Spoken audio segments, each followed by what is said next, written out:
I don't ever slow up, no I don't take shit. I got no love for the fakeness. If you wanna play tough and wanna hate this, I'll always show up. I don't ever slow up, no I don't take shit. I got no love for the fakeness. If you wanna play tough and wanna hate this, I'll always show up and make a statement. I don't ever slow up, no I don't take shit. I got no love for the fakeness. If you wanna play tough and wanna hate this, I'll always show up and make a statement. Everything I do so instinctive and so passionate. Every word I move so descriptive like an adjective. I got a vendetta against people who patented being negative when you should be getting after it. I got facts over tracks, this and that. Spitting slow, spitting fast, I could roast, I could gas. Think I'm okay at last, but I don't know if that can erase all the past. And the pettiness, a reflection of the emptiness. Hilarious, you think you're worth my time, you're delirious. Mysterious, because you hide behind a fake exterior. Inferior, you know I'll always be a bit superior. Get off of me, this ain't no humble brag. I want you to hear words, you can say them back. I want you to feel free from the chains at last, and to believe in what you got, it was built to last, yeah. Now that I've been put through hell, I never got anyone's help. I had to do it all myself. I don't ever slow up, no I don't take shit. I got no love for the fakeness. If you wanna play tough and wanna hate this, I'll always show up and make a statement. I don't ever slow up, no I don't take shit. I got no love for the fakeness. If you wanna play tough and wanna hate this, I'll always show up and make a statement. Gonna learn the consequence of being incompetent. Mental health is confidence, dreams and some honestness. I'm not here to save the day, that's for you to take away. I could play a million mind games, but instead I say something not illogical, something that is topical. Rub it on and watch it go, make yourself unstoppable. Dreams are irresponsible, but they're always possible. If you just believe, you could be so remarkable. Thoughts in my head, a collage and they spread. I'll be great one day, going off of my meds. No, I'm not giving up, no, I'm not giving in. I will make it to the top, taking off in the wind. I gotta make it, I'm saving every day to taste it. I'm patient, but my mind, it can hardly take it. I'm chasing a dream that I've had for several ages of vacant. Modern kingdom for the taking. Now that I've been put through hell, I never got anyone's help. I had to do it all myself. I don't ever slow up, no I don't take shit. I got no love for the fakeness. If you wanna play tough and wanna hate this, I'll always show up and make a statement. I don't ever slow up, no I don't take shit. I got no love for the fakeness. If you wanna play tough and wanna hate this, I'll always show up and make a statement. I don't ever slow up, no I don't take shit. I got no love for the fakeness. If you wanna play tough and wanna hate this, I'll always show up.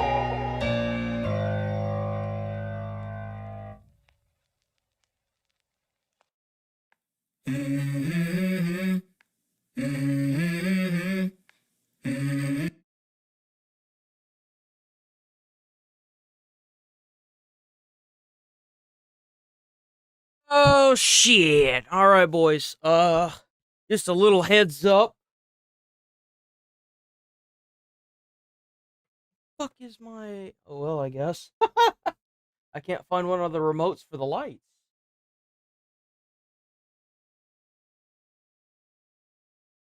Apartment management is going to be doing a mandatory health and safety check for the common areas. This isn't a common area, so if they come in here, I'm going to give me some money. But that's going to happen around like 10. I don't know. It said that they need to like look at the common areas for health and safety. We've been here for like almost 3 years now, and we've never had to deal with this. So it's probably like they put it on everyone's door so they could target a specific person, usually. So I guarantee you it's us because we haven't left this unit in like 3 years. That's my thought behind it.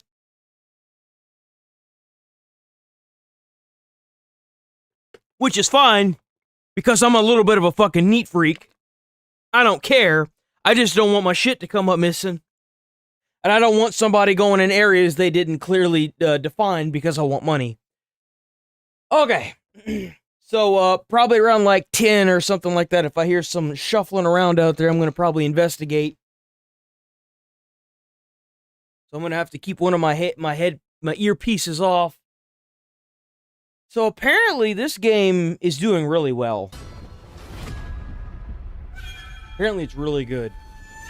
I believe it's free to play, but it is an MMO. RPG. I don't. Do you know the road up ahead? Who are you? Hey, Mammy. Same as you. A wanderer.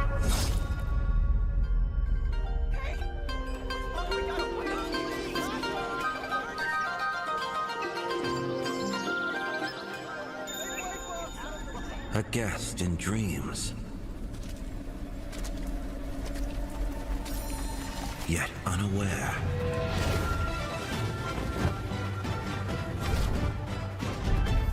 This time, I'll be the villain.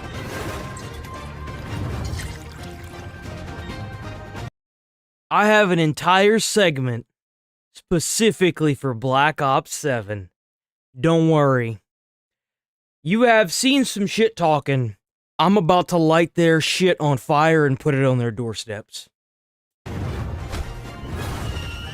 I thought about this. Like, I'm that kind of person that's not going to tell you I've got a problem with something, but in the back of my mind, I'm like sitting there playing a game, and I'm thinking to myself, and I did this for the past 2 days, by the way, and it took me like 5 minutes to get the stuff that I needed this morning, so that way I could light this shit and put it on the doorstep. So I've been thinking about it all weekend, and I was like, I know exactly what I'm going to do. But I'm that kind of person that's going to sit there and be quiet about it and not talk about it, and then all hell breaks loose. Without a single coin, you call yourself the god of treasure? I'll give you one more chance. Go on. This looks crazy.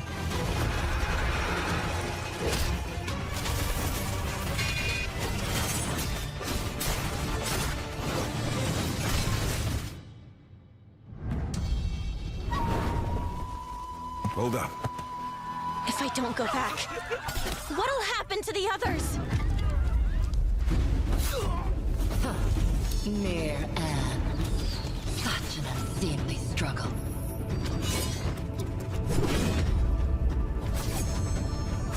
You've got a sword, Roy. So what? Yeah, it's on PlayStation 5 and PC, if I'm not mistaken.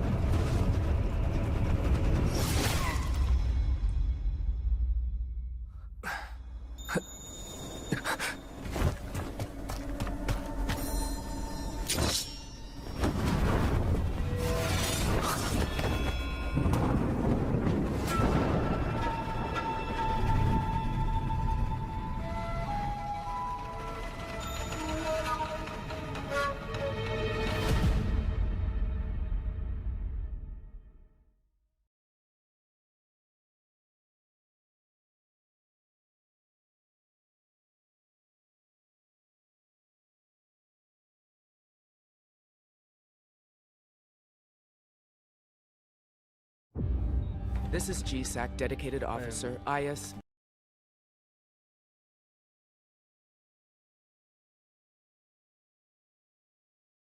That shit ain't a game. Damn, ain't no way.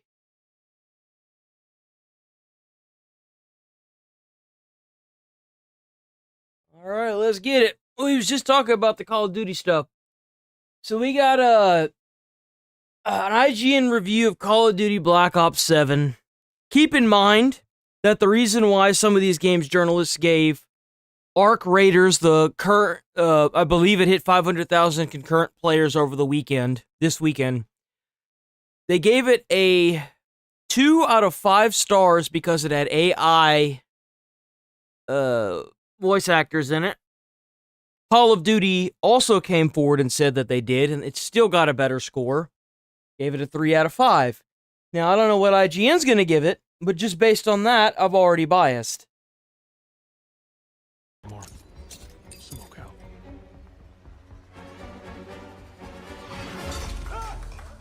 Bucking the usual trend of breaks between numbered sequels, Call of Duty Black Ops 7 is following just 12 months on from Black Ops 6, and you'd perhaps assume that meant only small tweaks to what was one of the series' high points last year. But the teams at Raven and Treyarch evidently don't see it that way, and instead built one of the most unconventional COD campaigns to date. In many ways, it doesn't feel like a COD single player mode. It's more like a multiplayer experiment squeezed into a campaign shell, playing best when you're accompanied by squad mates, echoing zombies or the now defunct DMZ at times. But it all culminates in a brand new endgame portion that stitches together aspects of COD's past open world successes and failures in an attempt to become something new. In reality, that post-credits content is a repetitive shooting gallery that adds little to the excitement that leads up to it. I recently criticised Bro, what a joke.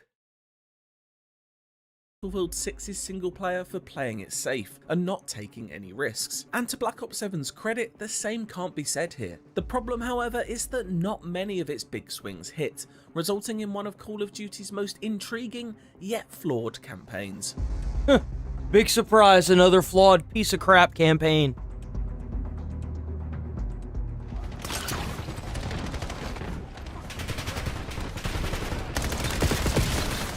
Much of Black Ops 7's intrigue emanates from one fundamental design choice. For the first time in many years, a Call of Duty campaign is fully playable in 4-player co-op, and it really does feel like it's Why does a campaign need to be playable in 4-player co-op?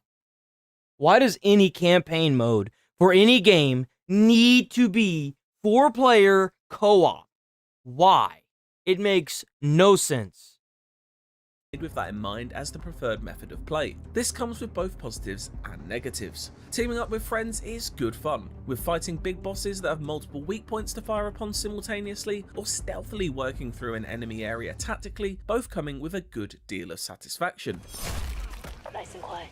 But it also detrimentally affects the solo experience, from not having AI companions fill in for you if no buddies are online, or kicking you for inactivity if you're idle for too long, to not even being able to pause due to its online only nature. Its open areas and endgame portions seem catered towards a group experience as well, and can end up just a little lonely when zipping around by yourself. To an extent, it feels like Activision is finally admitting that most people come to its hallmark shooter for multiplayer fun, rather than the single player story modes the series was founded on. There are also no difficulty options this time around, meaning that, in theory, it should scale the threat depending on how many players are in your squad. In my experience though, the number of enemies in a level remains the same, leaving me feeling overwhelmed by foes even in its earliest levels. By comparison, playing in a full squad makes these encounters a breeze, with not enough targets to go around sometimes. In fact, enemy numbers are uneven across the campaign as a whole, sometimes swarming you with dozens of rabid rushers, but at others presenting you with a couple of soldiers wandering through a door when you're expecting an onslaught. It's admittedly a difficult balance to get right, but one that has not been achieved here. As for the structure of the campaign, Black Ops 7's story is delivered at breakneck speed, taking me just about 5 hours to reach the endgame. Its 11 missions threw me through one exotic location to the next, from one time period to another, and deep into nightmare realms full of otherworldly— Bro, this is Call of Duty now. We can't even have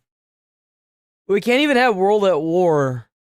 We got this crap now. This doesn't even, like, what is even the point of these games anymore? Like, used to it was to tell historical figures and talk about them, but now it's just a joke. This company's a shell of its former self. It's not even comparable. Horrors and delights. Your suffering only brought us closer together. Fuck you.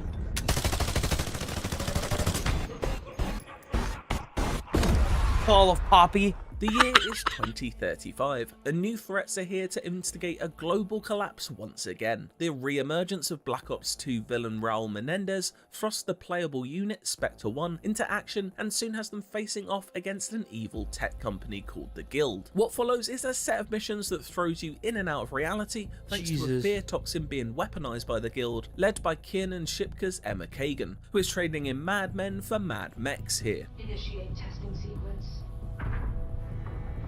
A combination of cliched evil sci-fi tech corp and Batman Arkham Scarecrow-esque antics leads each level to interesting places from a visual perspective, as long-buried memories of our protagonists are dredged up and morph into horror-filled mazes. I do wish there was a little more in terms of mission variety when it comes to actual level and objective design though, with corridor shooting taking the lead in most of these excursions. If last year's Black Ops 6 leaned more into grounded espionage and subterfuge, 7 is a much louder proposition, choosing to demolish the lobby of a complex to gain access to it rather than sweet-talking the security guard standing in front of it. As a result, there is no shortage of big moments justifying its blockbuster label. Dodging giant falling machetes like you stumbled into a Looney Tunes cartoon is a one-off joy, as is taking control of a lavish luxury boat and ramming it into the side of a building. Moments like this feel pinched right out of Christopher Nolan's back pocket and sit perfectly in the Call of Duty mold.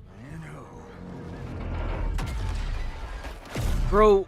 Okay, so first and foremost, Call of Duty, the original OG Call of Duty, would have never used a fucking machete falling from the sky as... No.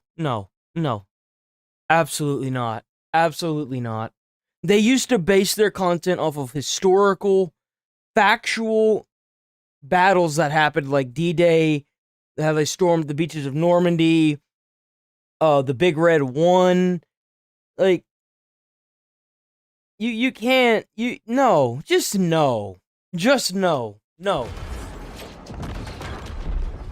And that's just the opening of one of the standout missions, which takes place in Tokyo and has you dipping into its subway systems and leaping across rooftops. There's a great sense of forward momentum to levels like this, and I'm a massive fan of them. I just wish the campaign were more like this Japanese chapter, as I'm not so keen on the ones taking place in the more open zone areas of the fictional city-state of Avalon, which struggle to bottle the same exciting energy. These typically have you moving across wider patches of its map in order to chase the next cluster of enemies to take down, and essentially serve as tutorials for its endgame.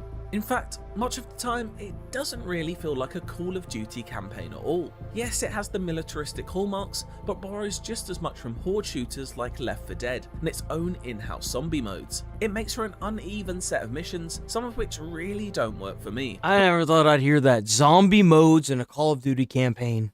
Zombie modes, zombie maps in a COD campaign. That is insanity. But with others that do manage to hit the spot when they capture some of the COD cinematic legacy.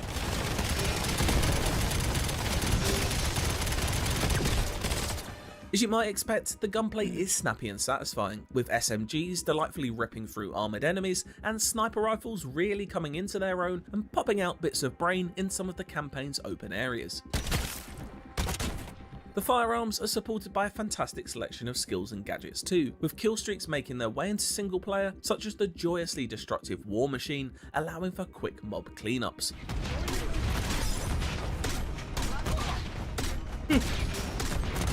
I'll admit, I was initially skeptical of the near future setting and Call of Duty's return to tinkering with near future tech when it comes to movement, but on the whole, the experiment is largely a success. Wall jumping can be a little clunky, but the kinetic super jump is very fun to use as a quick flanking tool, as is my favourite of the bunch, the grapple hook, swinging up to roofs to find a better vantage point before swooping down on a wingsuit to get back up close opens up each level's architecture in interesting ways. It may never reach that Titanfall 2 gold standard when it comes to FPS mobility, but there are flashes of it here, which is always welcome.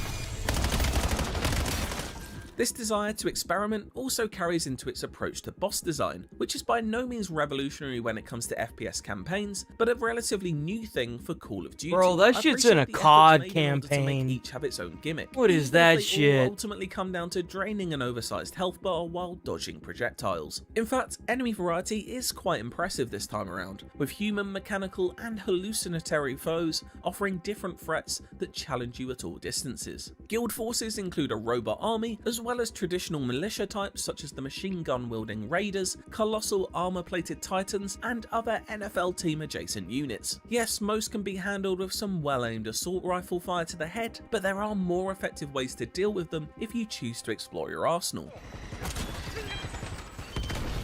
After the main story's credits have rolled, you're offered a chance to experience its epilogue, which takes place in the open region of Avalon that's teased throughout. If you played Call of Duty's DMZ mode, then you'll have a rough idea of what to expect here. It's an extraction shooter, except it's not. You and up to 3 friends can team up and drop into this battle royale sized map and complete the activities that litter it with eye-soaring regularity. On every street corner are guild checkpoints or zombie infested buildings to clear out as you progress through its difficulty tiered regions in order to reach its final boss, located at the epicenter of the island's toxic smog. The catch? If your squad goes down, you lose all of your progress. That progress is mainly tied to your combat rating, a number that goes up the more killing and map icon clearing you do, and it's therefore up to you to know when to call it quits on a certain run and extract from the map within a time limit. In theory, I like this idea and think there are the bones of an exciting mode here, something that could capture the magic the likes of Helldivers 2 has done in recent times. But as is, it unfortunately gets a little tired a little too soon. Objectives are almost all exclusively go to this place and clear out the enemies. I bet you're right. I bet they're gonna give this bitch like a 7 or an 8 or a 9. Watch.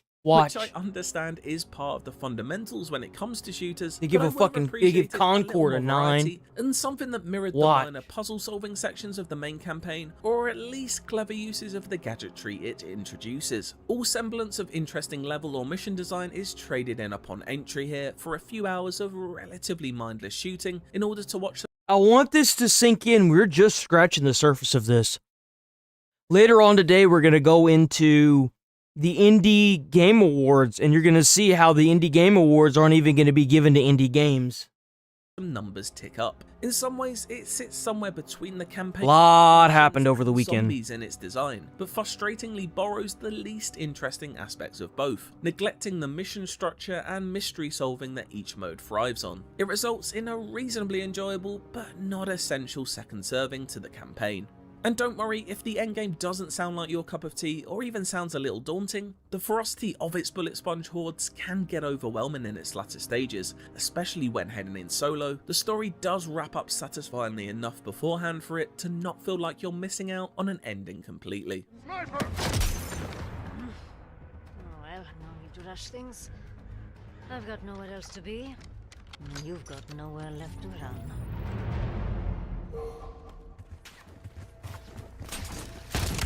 Where's the sniper? She's up. Oh shit, lost visual. It's a story nowhere near as accomplished as last year's efforts though, effectively a direct sequel to Black Ops 2 that also ties into the events of Black Ops 6, presumed knowledge and the speed at which its setup is told can be a little disorientating, especially if you aren't familiar with its 2012 predecessor. The themes are personal this time around, with David Mason placed centre stage as he battles with his past, namely the loss of his father Alex. There are some fun revelations along the way as well as treats for long-term fans of the Black Ops series, but as someone who has personally never held those characters in as high regard as their Modern Warfare counterparts, the pulling of the heartstrings didn't quite work for me. That being said, if you are someone who has always preferred the adventures of Woods, Mason, Adler and co, I'm sure you'll have a great time here. It does mean though that this revisiting of the past, combined with a thick layer of exposition, can make the— Man, you can't even compare this dog shit to Modern Warfare. Don't even.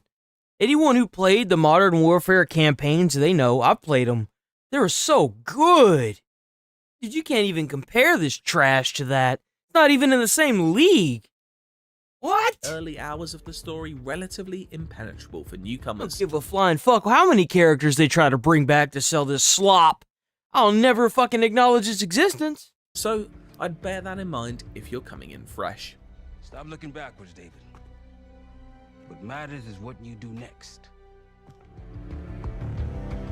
Here we go. It's gonna be like a 9 or an 8. Watch. Call of Duty Black Ops 7's campaign is a wild one thanks to the scope of its ambition. Not every roll of the dice pays off, but there's enough enjoyment to be found across its 11 missions to not feel like a dud, at least when played in its desired co-op fashion. Beyond that, its endgame has the seed of a good idea that could be nurtured with future efforts, but it comes across as a little repetitive and supplementary to the story Black Ops 7 is trying to tell. With satisfying gunplay and very fun movement abilities providing solid foundations, there's a reasonable mix of styles on show here, even if it doesn't fire on all cylinders 100% of the time. Despite being a step down from last year's exhilarating Black Ops 6 campaign, it certainly takes some big swings. They just don't always land. It's not bad, it's not good, it's simply okay. That ain't low enough, pal. For more from Black Ops 7... So to give you an idea, let me show you what kind, because this is where I get pissy. Let me show you what kind of bosses this game has in its single-player campaign.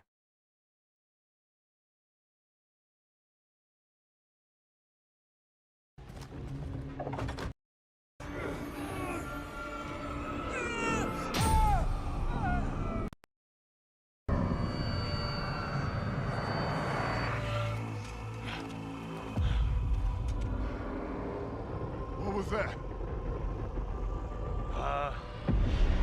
Might have an answer.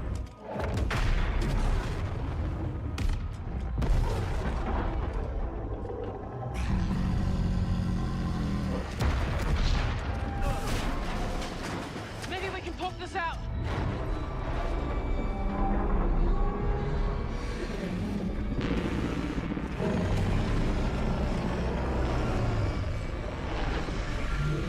Doesn't this just scream war to you? Doesn't this just make you want to pick up your rifle and go fight for America?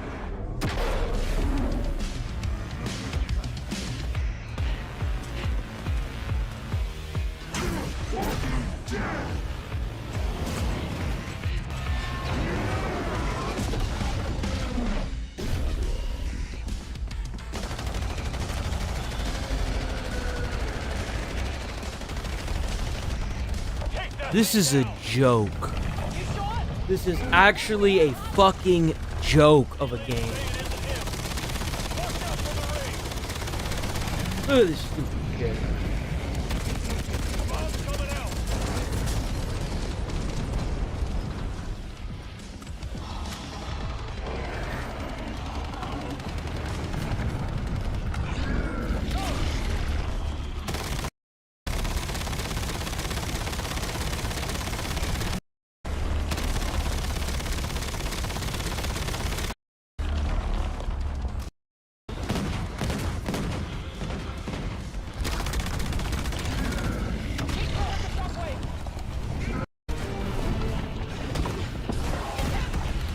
Would you rather play this, or would you rather play this? Keep in mind that there is an actor in here that played in the Transformers film. Let me see if I can find his name. Name of all the actors in the original Transformers film.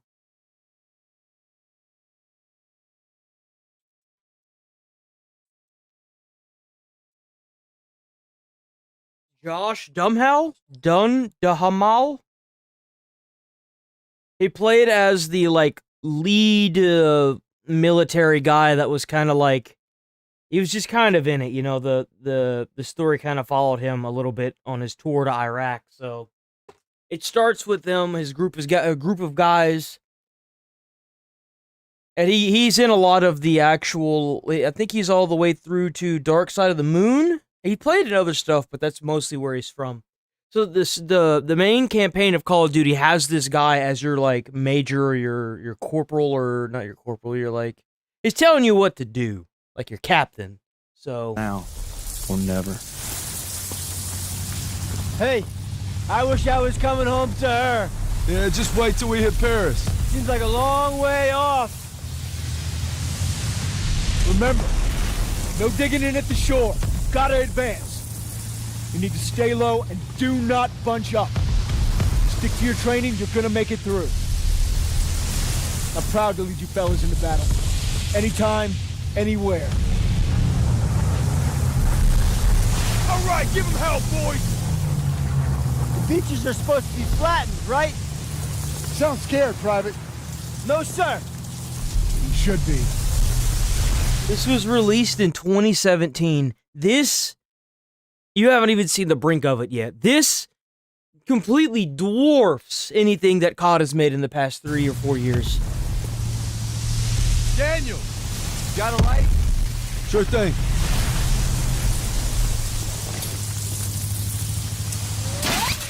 Everybody down!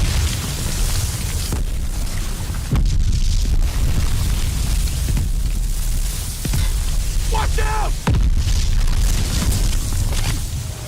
Get down!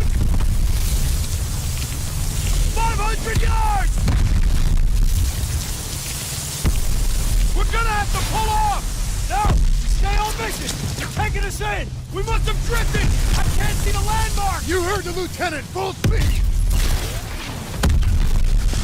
Incoming! Hold tight!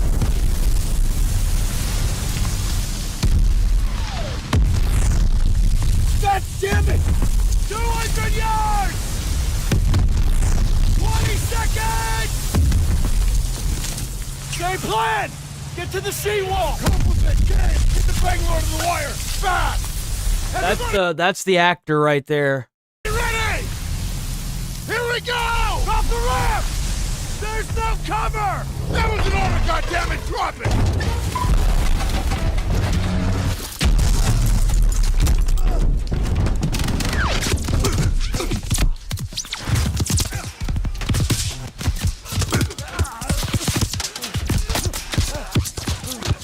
Over the side!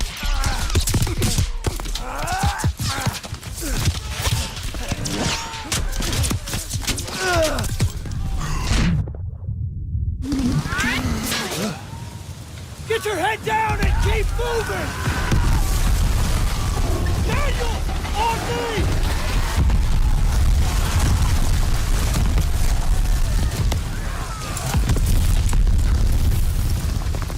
Take the Bangalore and get to the seawall! Back to the bunker!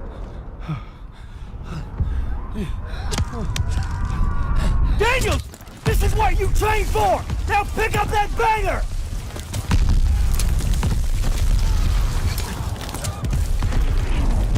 You can do this! Yes, sir!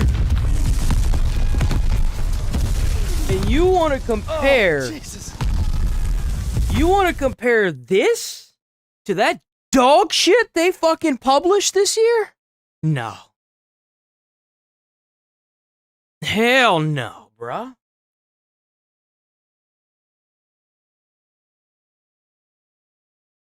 No. You can miss me with that shit. Look at the gameplay, bro. Look at this.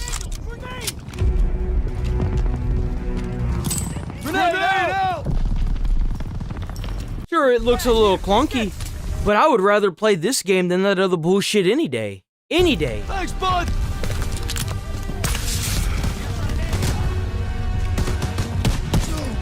You got trench warfare, look at this. This is a Call of Duty game, boys. This was the last great bastion before the slop fully took over.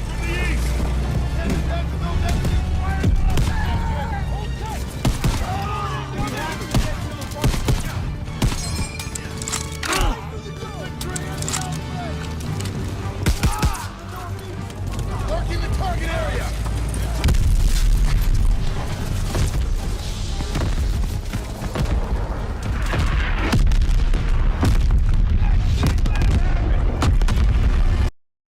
Bunker's clear!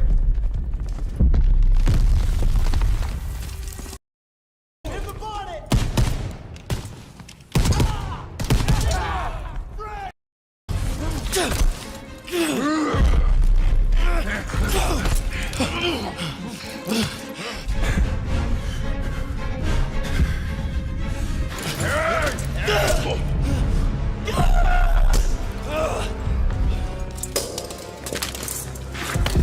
Now! 12 o'clock! Damn. I can't walk. Oh, shit. Get me the fuck out of here.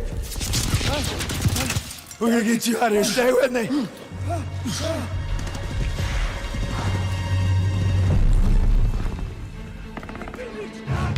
We've got to get over to that CCP. On your left. Bro, fucking dragging an ally and fucking splitting heads too. That's crazy. Bro, you can't even fucking compare these games. There's no way this is the same franchise. What a joke. What a fucking insult. Bro's probably not even gonna make it after all this, watch. Too many!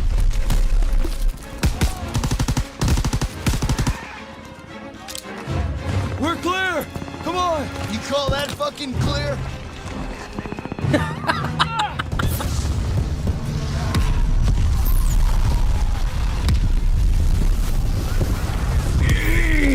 I'm losing too much blood. Hang in there!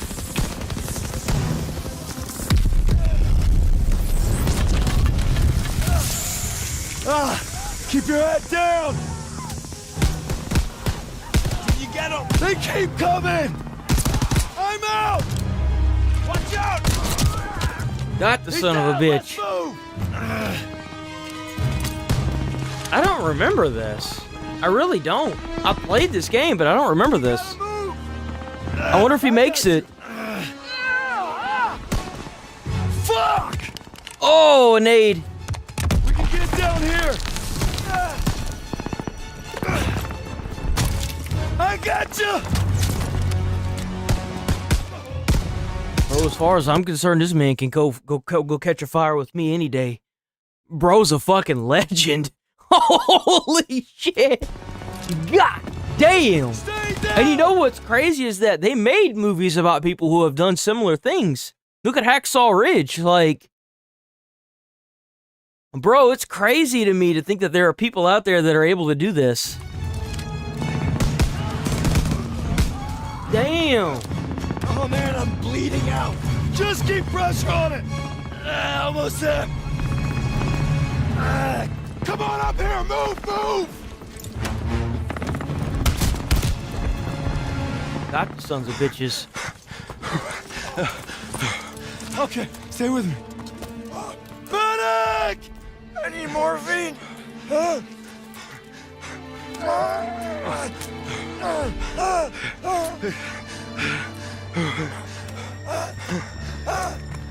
You gotta hang on. Those girls in Paris are waiting for you. Really? Of course they are. How about another look at your girl? You kidding me? It's okay. I can't see shit. I'm just put a rest right here. No. You have to stay awake. Hey, Daniels. I'm here. Help me. I need a goddamn medic!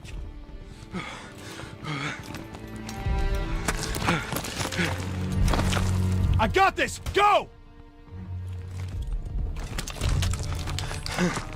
He'll take care of him. I need you with me, Daniels. Listen up! There's a GPF cannon by the farmhouse up the road. It's tearing up the beach. Let's move! We'll come back for you. Check your ammo and grenades. You heard him. Up the road now. Move it up! Got you, Bro, these games used to be so fucking good when they'd come out. What the fuck are you doing, Call of Duty? I agree, you're Call of Poppy now, bitch. As far as I'm concerned, unless I see another game that looks like this, I will never touch another Modern Warfare. I will never touch another Black Ops. I will never touch another fucking Advanced Warfare until another game looks like this, plays like this, and it has a story that is like this. I'm not touching Call of Duty again. I remember when this came out, I think it was around Christmas. I remember playing this, and it was so good. It was peak, bro, and I knew it was peak. I should have enjoyed it more. This was 2017. It's insulting. It really is. To think how far this game fell, this franchise, not the game, the franchise fell, it's a joke. It really is.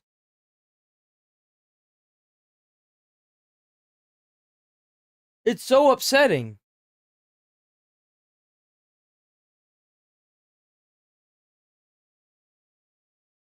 Okay, enough of that. We got some Bigfoot vlog time. Check them out, Bigfoot vlog. Out here, and I'm already regretting every mile of this drive. Perfect. Hold on.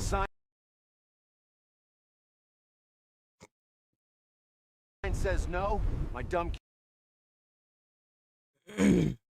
got and I'm already regretting every mile of this drive. Perfect. Says no, my dumb Yo, how's it going, Chase? curiosity immediately You good? votes yes without hesitation. These claw marks feel wrong. Too high, too steep. Definitely not your average desert critter.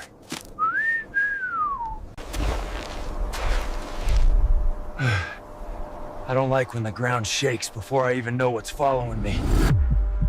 What the fuck is that? Nope. Whatever's back there moves like a tank with legs and zero interest in subtlety.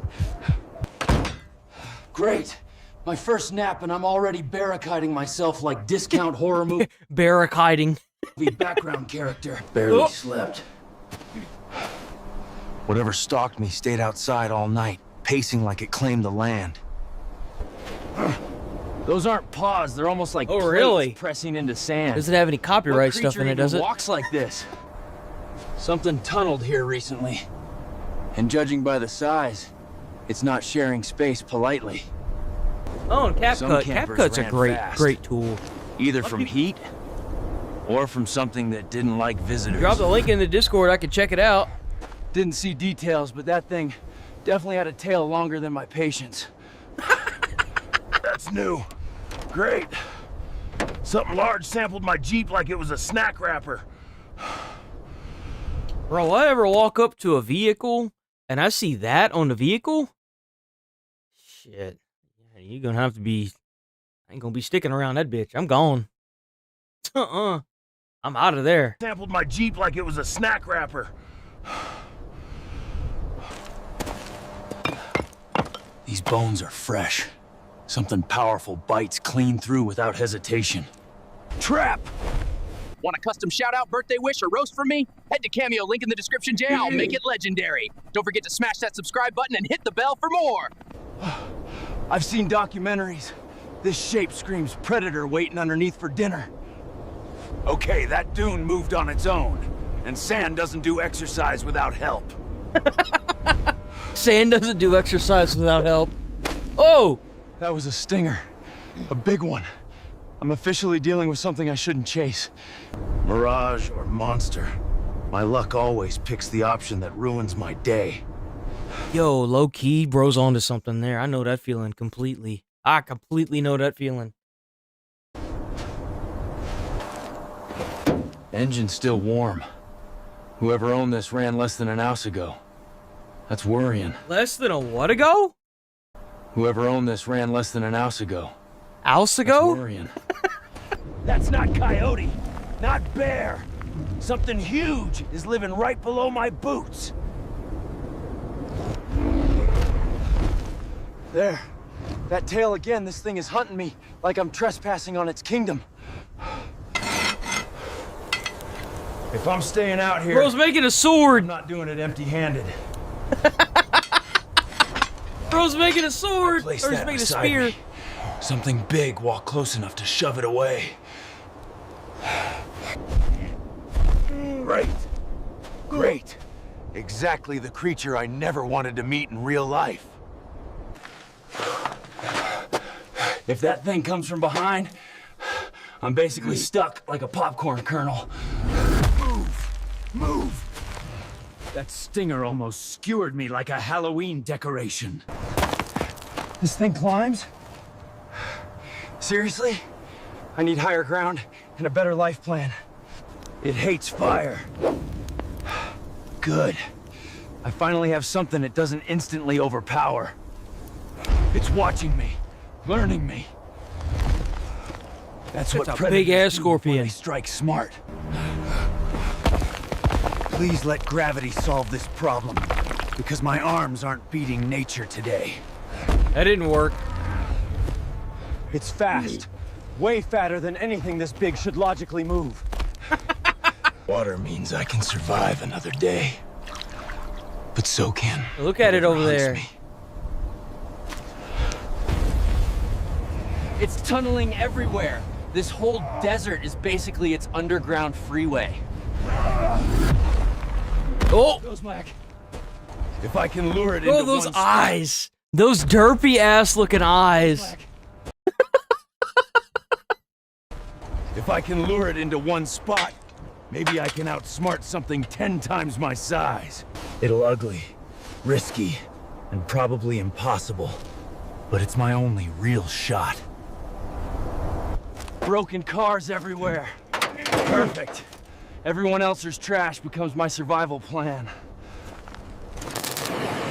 I'm not a welder, but desperation makes you surprisingly confident. Not strong enough.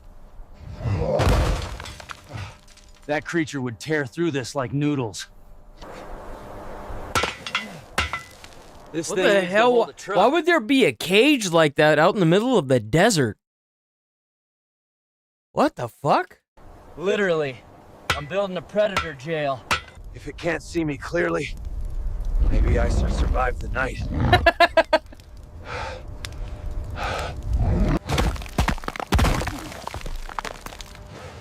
One hit from that thing, and the story ends right here. My exercise wasn't ready for giant scorpion chases. Nothing prepares you for this. Oh!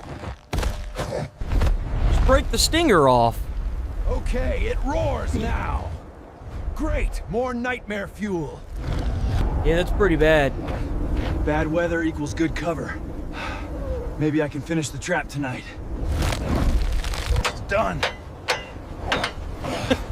Strong enough. Look at that wrench.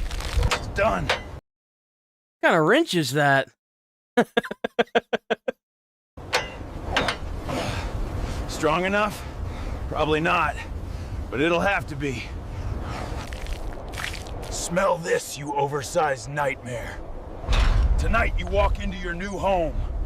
Bro, that thing looked kind of like a spider. I can hear those legs clicking on the sand. Oh, I hate that. I hate that. Slower, just a little further, buddy.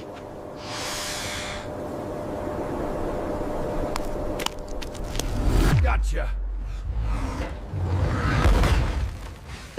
Stay inside like a good oversized desert demon. Hey! Stop shaking that! I worked hours making it. Every stake makes escape harder. Keep thrashing, I'll keep building.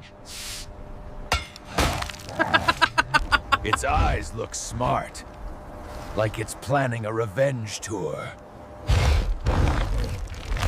Search party en route. Please stay visible. Do not. He's gonna make himself a lot of money for catching that big ass thing. Not again. I can barely see 5 feet ahead.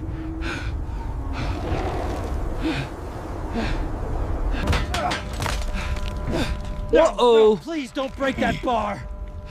I'm begging physics today.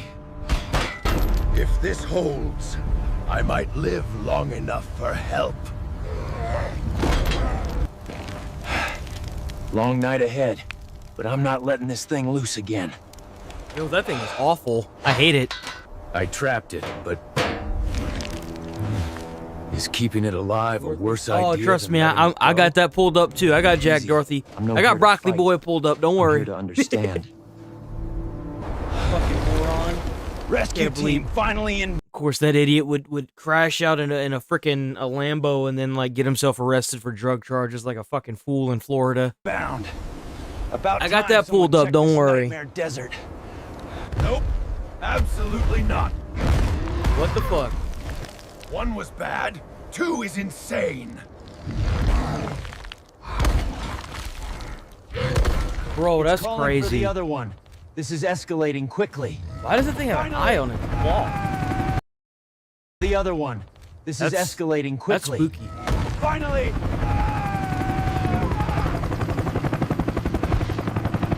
They're lifting me out first, not dealing with giant scorpions. Oh shit, there's 3 of them now. They're fighting each other. Territorial. I need to leave immediately. Leaving the desert right now before something launches me like a toy. Damn. Please tell me someone filmed that. The world.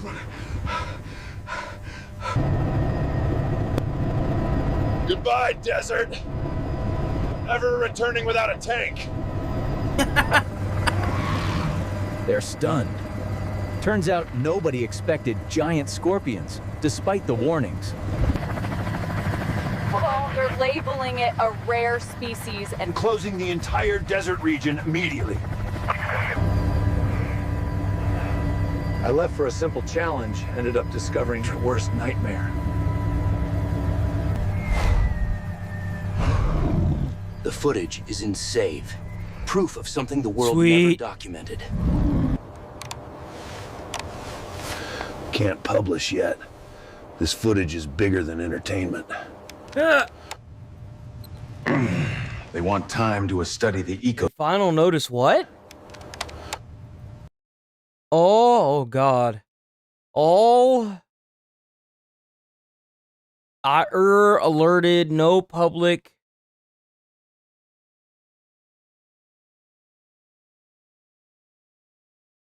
I have no idea what the I know They want time to study the ecosystem. No public something. Translation: hide everything from public.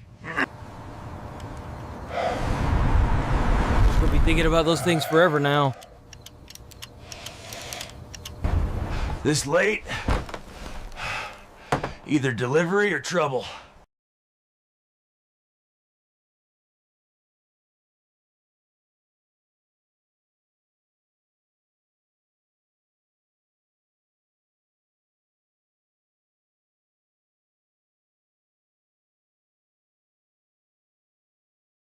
I think that's it. I think that's it for the... Oh, maybe not. I think that's it. I think that might be it for this one. Probably trouble. They want me back as a consultant. Apparently the creature's multiplied. Oh, no, it's not. It's still going. They're sending a research crew and want me guiding them. I hate this, but I can't let others walk blind into danger. You know how you do that? United States government. Stop classifying everything and tell people that it's dangerous to go somewhere. That's how you do that. No weapons, just tracking gear. Because that's definitely enough. Round 2. Hopefully with fewer near-death surprises. Same desert, but it feels different. Almost restless. These tracks look bigger. Great, Bigfoot. everything evolves faster here. It's grown. Something crushed this cleanly. That tail is stronger than steel. This tunnel wasn't here last week. Something Bro, is it me or do they keep getting younger and younger at every cutscene? Territory. If this collapses, we're becoming fossil decorations.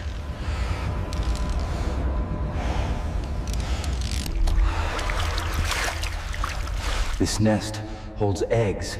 Dozens of them. That's not good. Okay, no touching. Hatching is definitely happening right now. climb faster. We're not becoming babysitters for giant scorpions. The mother is coming back! Everyone move!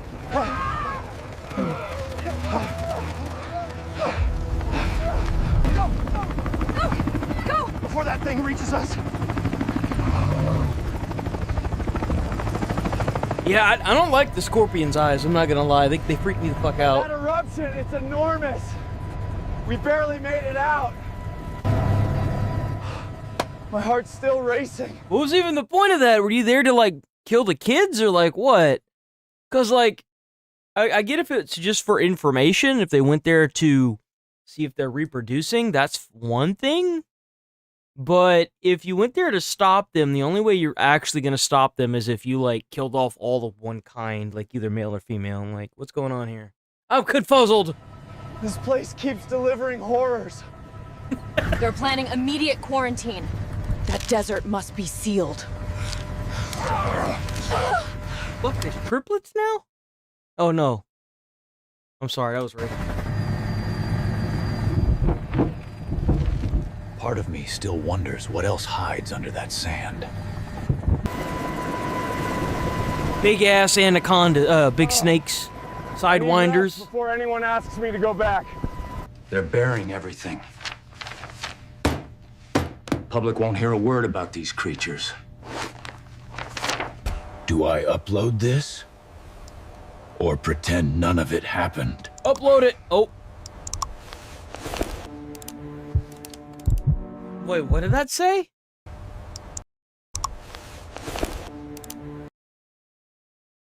Pupicalical? People deserve the truth, even if it scares them. Tonight, There it is. I'll tell my viewers everything. The creature, the chase, the trap, the truth.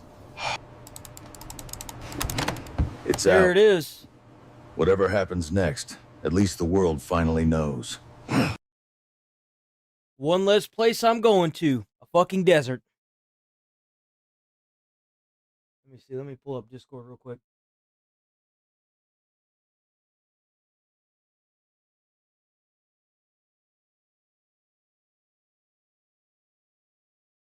I wish I could react to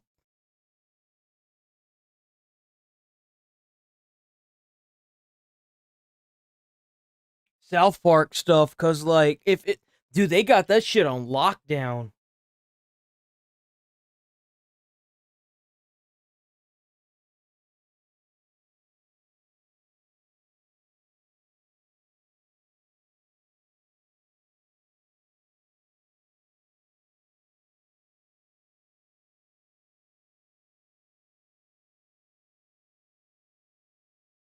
Damn, that whole 20 minutes. Damn.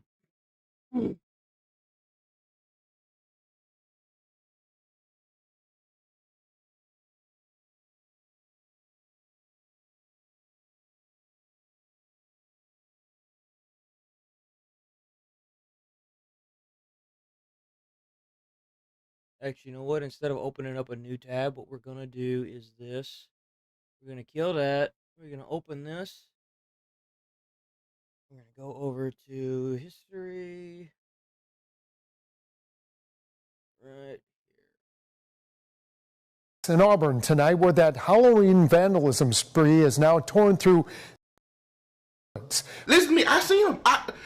I'm in the house, all the lights off in the house, and I'm peeking through the kitchen window. And as soon as I see them come down the road, I said I knew what time it was. They out there throwing eggs and they out there throwing tissue. And this Halloween, I was right there behind them, like I'm Freddy or Jason or whoever you were, Big D Randy if you want to. And as soon as they threw the eggs and as soon as they threw the tissue, I was out there picking it up. And I know that Halloween ain't got nothing to do with Jesus and it ain't got nothing to do with Christmas, but this right here was a gift from God. I said, yo, low key, he's onto something. Wait a minute. He's onto something. I'm trying not to fucking laugh, but the big dick thing, that got me. I ain't gonna lie. But like, use it like if your house got TP'd, what a better fucking way to get free toilet paper. Like, seriously. What a great way to get free toilet paper. Honestly. And usually whenever they TP your house, they always throw the entire roll. So like, bro. Hold up. Wait a minute. Something ain't right. You mean to tell me that I can get a good breakfast and wipe my ass for free? It was such a good deal. I called my granddaddy and his boyfriend. They came out and they still picking up the paper right now. And with all the money I done saved, I'm about to go trick on one of these treats. Yeah? Mirror, mirror on the wall. Bro, he just says it too. I mean, he's gonna get him a trick or he's gonna go trick on one of them treats. Draws. Hello. Okay, too far. Jesus Christ, bro. What the fuck? Well, this is the show that everyone is talking about. In fact, Netflix announced this week that Squid Game is now its biggest original series launch in the company's history. When I tell you these games are insane, I'm not scared of them. I'm not saying that. I still want to play. But I don't like how my fate can be in somebody else's hands because they over there doing something stupid. 5 okay? seconds? How my fate can be in somebody else's hands. I still want to play, but I don't like how my fate can be in somebody else's hands because they over there. The first clip or the second clip?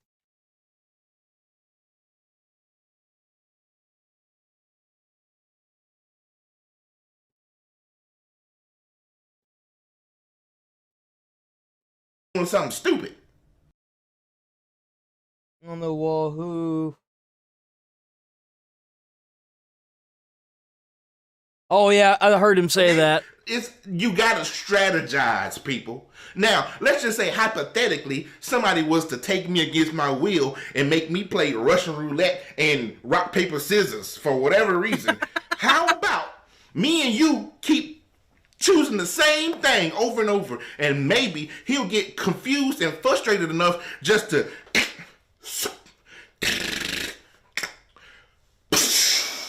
his damn self. You see, he was crazy enough to do it. These games are all about how smart the people are around you. And luckily, I'm one of those people.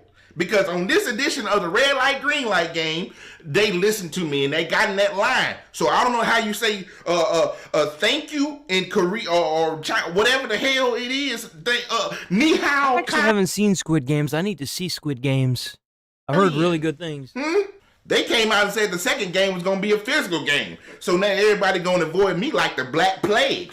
In this situation, don't nobody want to be around no big, juicy, moist thighs unless I was a bucket of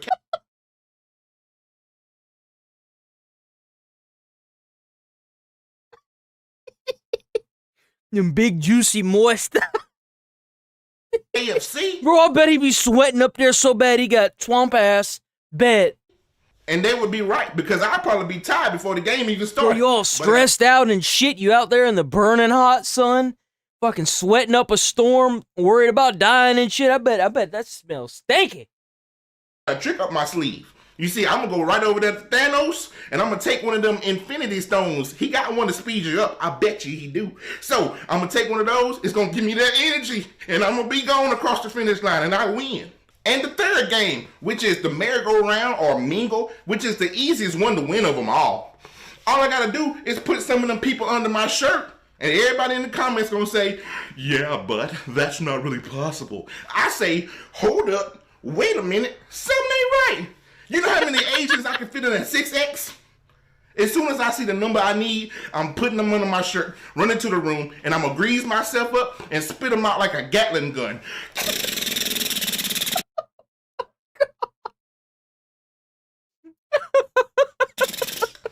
And I'm gonna win that money. Bro, there ain't no fucking shot, dude. TikTok is now suing the U.S. government over a potential nationwide ban. Listen, social media is how some of us make all our money these days. And that ain't nothing to play with.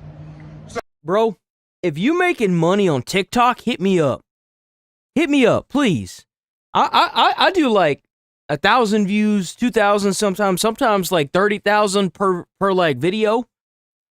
What the fuck do you need to do to make money? Though a lot of my content's kind of controversial for TikTok, so never mind. You got Bigfoot, the Loch Ness Monster, and the TikTok ban. And I don't believe none of them. Look, speaking of things that don't exist, y'all remember Men in Black? That's right. I'll download the nebulizer on my phone and I'll... That's right. Mr. Joe Biden, so he can forget everything he said. You don't have to. The cancer will take care of that for you. I'm going to hell. Then I said, hold up, wait a minute, something ain't right. I got to go nebulize my girlfriend because I just caught her cheating on me with a toy. And you know it's hard to compete with them motherfuckers. They got them now with nasty. I got to make this clear. I don't like that Biden's dying of cancer. I never said that. I was just making a funny joke. And I just want to make that very clear. I don't think anybody deserves that. It's kind of sad to see his legacy just go the way it is, but it is what it is, you know? Just in them. I pressed the button on one the other day to turn it on to see what it do. That thing said, I couldn't catch it to turn it off. Well, divorce later in life, after decades of marriage, is becoming more and more common. Researchers say the rate has increased dramatically for people older than 50. I mean, honestly, I don't understand why people agree to get a divorce after 10, 15, 25 years. After that long, that just... I tell you why. You guys want to hear why? It's because one of them, their Social Security and the money that they'd be getting while they're single is way more. That's why. They give you more money if you're by yourself. Y'all agreeing to build a house, right? You got the foundation, the structure, the roof, and on that last brick, y'all both step back and look at the house and say, this motherfucker ugly, ain't it? I quit if you quit. Okay. Hell no, you better make some renovations. Bro, that's kind of crazy that we used to build our own houses and now we can't even see. Like, you can buy a property for cheap, but if you can't build a goddamn house, it don't matter. That's crazy to think about, ain't it? They don't make no sense. And then they gonna go put them on child support. Oh, Lord. Don't get me. If a woman ever put me on child support, I'm through. Hold up. Wait a minute. Something ain't right. I'm already out here working harder than the devil at a Little Uzi concert. And you gonna tell me you gonna Bro, how do those single dads do it? I actually don't know how the fuck you could possibly afford child support with everything being so expensive nowadays. Bro, I gotta give credit where credit's due. Fuck the moms. The dads that work like roughly the same jobs as like working at Walmart or something like that. And they're able to afford their bills and child support. Man, what the fuck? Like, what in the fuck? How do you guys do it? How? Take half of that too? Point me to the nearest cardboard box, because I'm done. Even the dog, man, he just over there.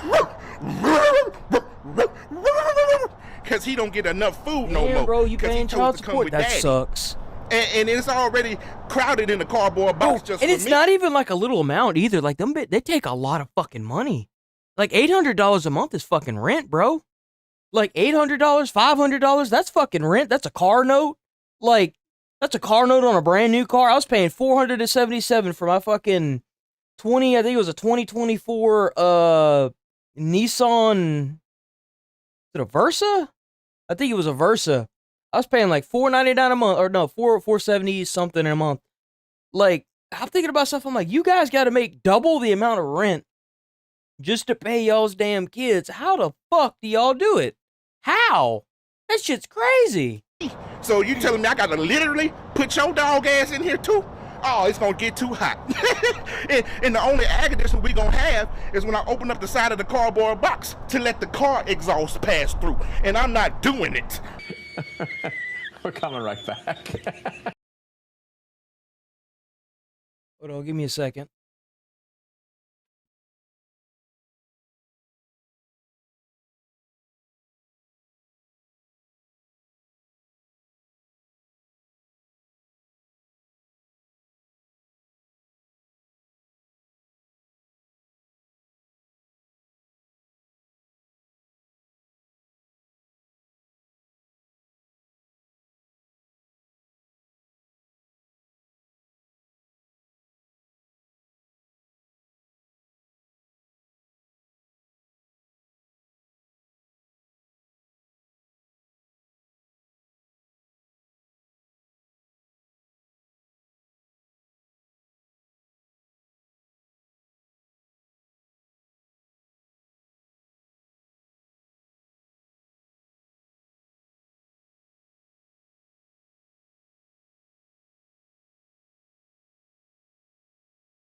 Okay.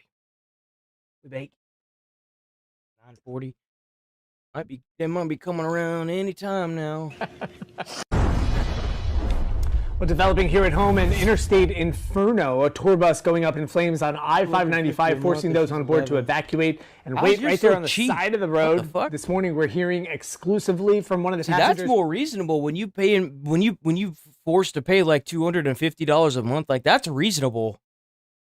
That's way more reasonable than some of the amounts that I've seen.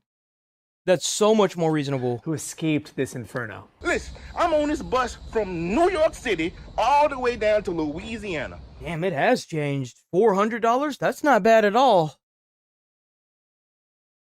Compared to what I've seen, bro, like, people were, like, whenever I was growing up, it was so bad that people were quitting their, like, $100,000 a year jobs and getting a job at, like fast food just so they didn't have to, like, kill themselves in child support. Seriously. It was crazy. Because they would take, like, half, damn near. The bus tied, and apparently the fire extinguisher is tied.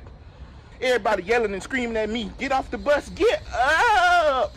I ain't even know what was going on. The only thing that woke me up was some sirens coming down the street. And by that time, all the smoke was in my mind, making me go crazy.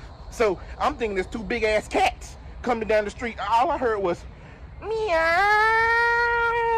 meow. Look, I hopped up, ran off the bus, and went straight into a church. I needed some holy water. Sorry, hey, any water could have did it. I said, hold up, wait a minute, something ain't right. I'm looking for Ann Burrell, Paula Dean, or Bobby Flay, because I'm thinking they put me in the oven for 450 degrees until plump and golden brown. They got the plump part right, but golden brown? Hell, I think they forgot. We're on TV. There are people watching. We have some developing news. Police are currently looking for the person who they say drove their car into a Popeyes restaurant this morning. Police say that person faces multiple charges. This woman wanted to fight me over some biscuits. I'm telling you the truth. Me and her ordered at the same time. She heard me say I want the last 4-5 biscuits that's up there. Now, I got a cousin that worked back there in Popeyes as a manager. Who you think gonna get them biscuits? So I go back to my seat. Man, there ain't nothing like fresh Popeyes food. I'm sorry, I don't want that shit that's been sitting out for all them hours, man. I want something that's fresh. Like, I can't tell you how long I'd be willing to wait for fresh strips or fresh chicken from a Popeyes and fresh donuts. Biscuits. Jesus Christ. Like, if they tell me it was gonna take 20 minutes, I would wait 20 minutes. I kid you not. I would, because it's so much better. Because, like, the thing is like, there is no in between when it comes to Popeyes. Like, if you eat something and it's old and it's been sitting out, bro, it's instantaneous stomach problems for me. But if it's good and it's fresh, bro. I ain't worried about nothing. She getting mad, talking about, oh, I'm finna show you. I got something for you. And then in my head, I said, hold up, wait a minute, something ain't right. When a black person say they got something for you, you better not be there when they show you what it is when they get back. So I'm feeling courageous. I ain't scared of nothing. I'm not gonna window to be petty. Doom, doom, doom, doom, doom. Start eating the biscuits like I'm Pac-Man. Bad idea. Eating them power pellets, baby. Dry throat, dry mouth, and I can't warn nobody. She put in the car and park. And drive, and she coming straight, and I sound like I'm an NFL quarterback. Can't nobody understand me. Next thing I know, she busts through the glass, and I'm getting humped by an SUV.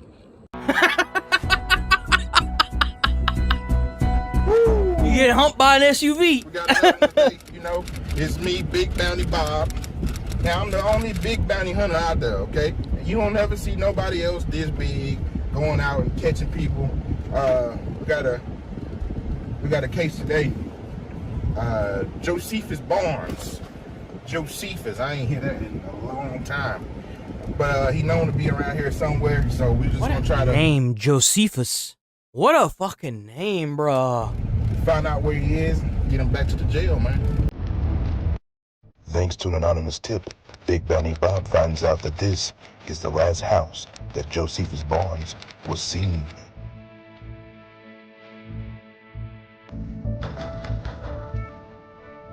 Big Bounty Bob, man.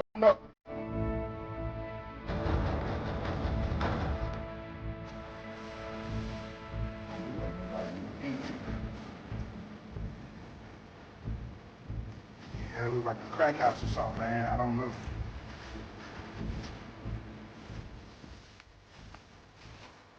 I'm the only person that you know can hunt right now inside some slippers, man. You gotta get ready. Get the footwork real quick. Yo, low key, if you're gonna be doing a job like that, you must well be comfortable, right? Yo, I can already see, like, you know, you go up to the guy and you know it's the guy. You got a warrant for his arrest. He's just like, all right, come on.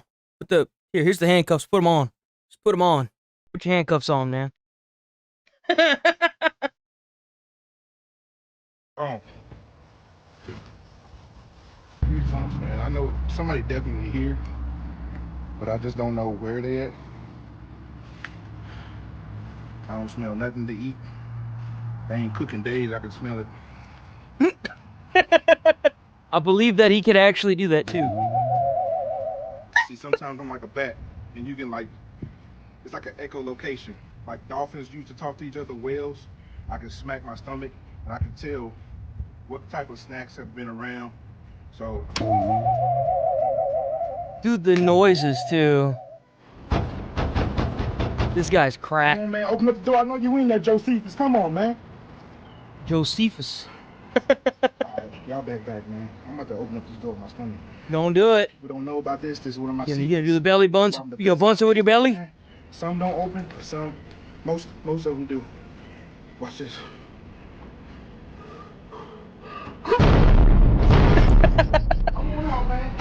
Yo, those doors are kind of cool. Must open the door to find Josephus nowhere in sight.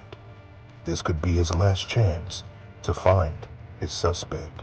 They decide to have a stakeout to see if Josephus would fall into the trap.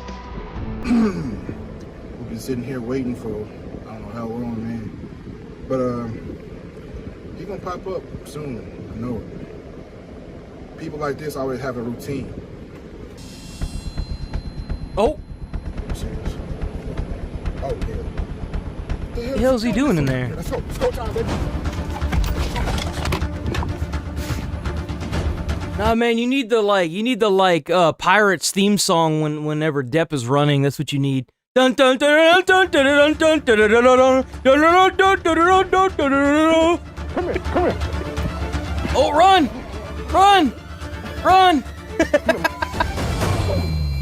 You know that big boy about to run out of air. I got you. Get down. I'm about to shoot. You can't get me. I'm about to shoot. You need to shoot some insulin in your fat ass. Get your down, man. Come on, man. Get your down. Why you even doing this, bro? So you be somewhere at Wendy's getting a 4-for-4, nigga? You should be getting your in jail right now. What? For making me this damn time. Man, you, Bob.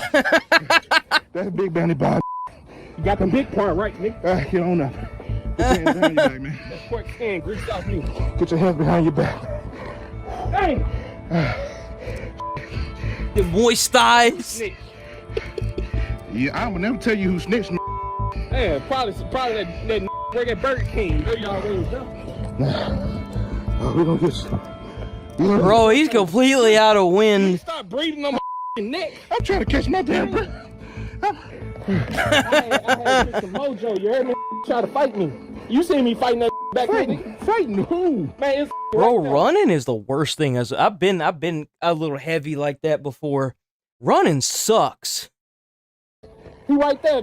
Man, you I got my body cam on, man. Come on, Josephus, get your... Oh, bro's crazy. Okay.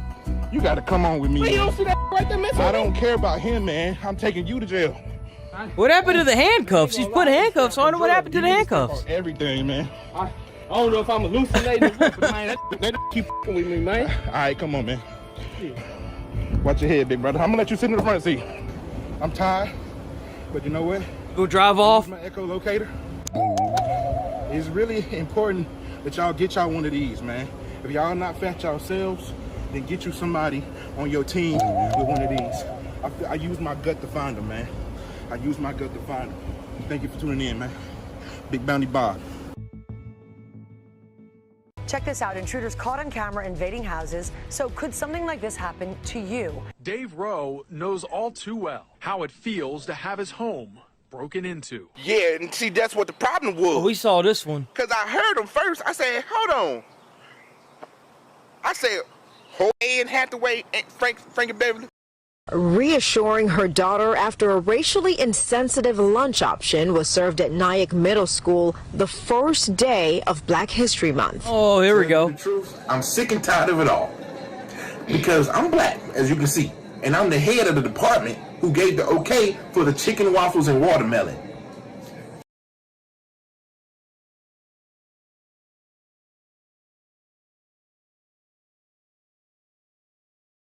He really just said chicken, waffles, and watermelon, didn't he?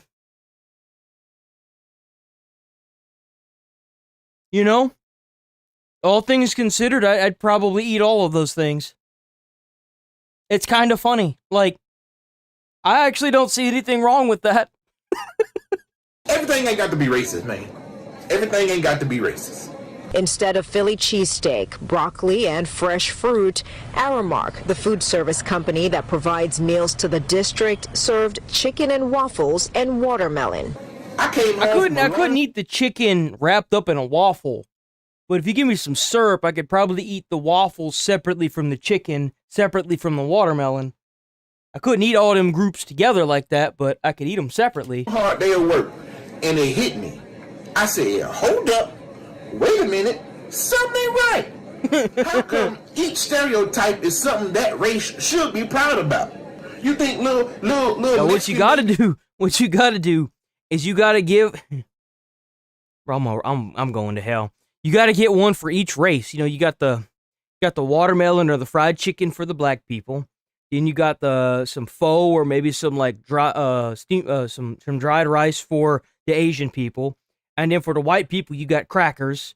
And then, you know, for see what else we got? We got the Mexican people. You can have like the jalapenos or maybe a tortilla or something like that. You know, you put the cracker in the tortilla and you wrap it up, and it just looks like a sad fucking taco.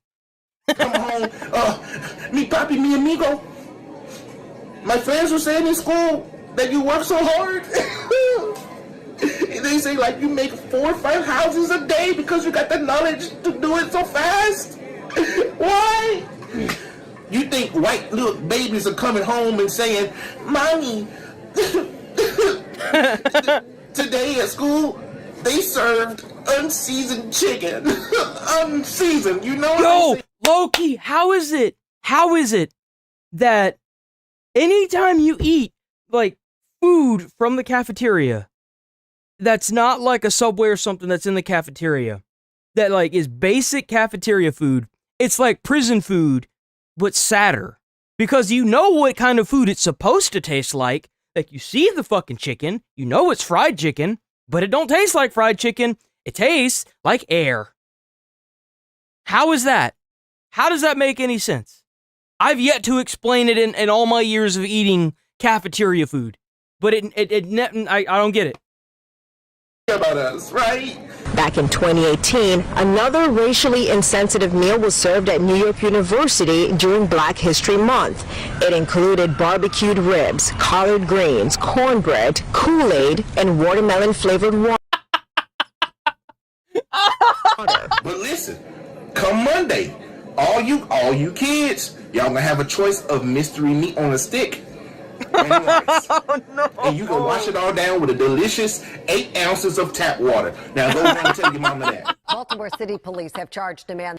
31-year-old Dwayne Townsend is charged with indecent exposure and disorderly conduct on several occasions dating back to November of 2018. And you see, that's what the problem is. Now, it's a beautiful day. I want to come outside with my shirt off, and I was just jogging, trying to get my body back in shape. And all of a sudden, I get hit stick like I'm on Madden, just boom, out of nowhere by a cop. And, you know, it scared the hell out of me. I was so scared, y'all, I didn't on myself. And I'm talking about I was wet. I was wetter than a well in a bubble bath. Oh, that ain't you pissing on yourself. That's them moist thighs you be talking about. In a bottle of water, okay? And to myself, I said, indecent exposure? Hold up. Wait a minute. Something ain't right. What you want me to do? I'm a man. You want me to put on a bra? Man, that bra strap will snap like a bungee cord. Just go. And, you know, I just came out of court, and they just gave me 2 court Yo, man, you gotta put them watermelons in something. One for each titty. I'm going to hell. I'm sorry, I can't. Ginny and Doug, 21-year-old Elijah Burke of Greece has a passion for motorsports. It was his NASCAR-themed graduation speech that quickly gained traction on Twitter. Oh, yeah, I know my speech was good and everything, but what I want to do is let NASCAR see how good I am at doing what I do. Right. You know, I'm good with my hands. I want to work for the we did see this pit one. crew. We did see this like, one. Hire me this summer in Charlotte because gun identified as Riona waits, pointing it at the U-Haul as Largo. We saw this one. You what they call me? Damn, they have a barbecue. So I get out the car, and so I'm looking around. I see what's the albino man with the diamonds all in his mouth? Paul Gasol. Paul Wall. That's who it is. I said from his teeth. I damn get in your car, you fat ass James, and put in the back of a U-Haul and get the suspects and fix the problem. Jesus Christ, man. W video, check out. Get that. Hey, you got no likes on it. Got 16 views, man. That's bullshit. IZ Chase Games 2008. We gonna sub to that channel. Is what we gonna do. IZ Chase Games. Let's go. Boom. Okay. I want to cover the dumbass real quick. I want to cover Broccoli Boy right quick. Hold on. Let me find a video. Where's Broccoli Boy?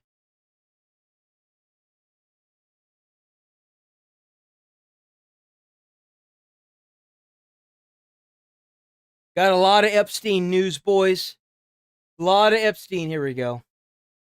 Got a couple videos of this moron.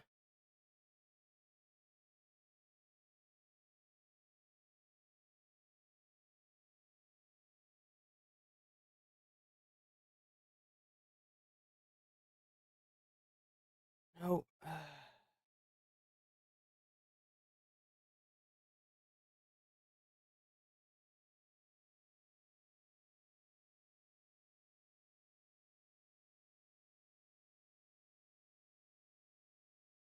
Okay. So if you don't know, this is the guy that crashed his Lamborghini. It was the one that was blue and painted. He ended up losing control of it on the interstate, and it crashed. And he didn't really seem to give a shit about his friend that was in it. He did record the entire thing though. Just Jack Dorothy, something Dorothy is loser. I'm not a big fan of him. He's kind of like that. He came out in that era where it was nothing but pranksters. So he's kind of a nuisance on top of everything. So it's kind of a big W for Florida for doing this, but boy has been arrested. His reign of terror is over. Charged with possession of a controlled substance and I think it's marijuana. I could be wrong, but I think it was marijuana. Resisting arrest. Oh, he tried to resist arrest. Are you kidding me? What an idiot. What? And so this is him getting arrested. Yo, I found out in Grand Theft Auto, I found out the hard way that it doesn't matter how many cops you kill, they just keep respawning. Maybe the best thing is to just not fight the cops. So here we go. What? I got him. Hey, yo, you don't want to go neither. Back up. I'm just saying I got him. Back up. I love how the security guard. So apparently, he was at a business and he was causing trouble for the business owner. And the business owner called the police. I think it was like a bar or something. I'm not 100% sure. All I know is that the little dumbass was causing trouble. And, they called the police and then he had drugs on him. So, and it's the security guard, yeah. Security guard tries to get in the way of the cop. Yeah, do you want to go to jail too? He's no. Back up. Yeah. Back up. Go. Chill. What's up now? Dude, who the fuck are you, bro? Damn! So he was starting trouble in Florida. Who is this? So this is a kid, Jack Doherty, who started off his internet career being annoying, rose to the height of his career. See, what happened is that the kids that were watching this garbage, you see, growing up, I had hobo fights. We had hobo fights on YouTube, so we got to watch that. These kids ended up watching all these people that, like one guy that got shot. I don't think he died from it, but he got shot in a mall for harassing a guy. And the thing is the kids that used to watch this, they grew up and realized how stupid it was. Thank God. But yeah, by also being annoying. And if you can believe this, he also lost a lot of popularity because he was, if you can believe this, annoying. He just goes around public being annoying. The thing also is that he would start fights with families too and then hide behind his bodyguard. He also crashed his car. Yeah, this is it. I'm most likely going to crash his car. He did that earlier this year, I believe. Guess what happened? Literally driving a sports car going 70 This was one of the first few things that I reacted to was Jack Dorsey, or what the fuck is this little dumbass's name? When did Jack Doherty crash his Lambo?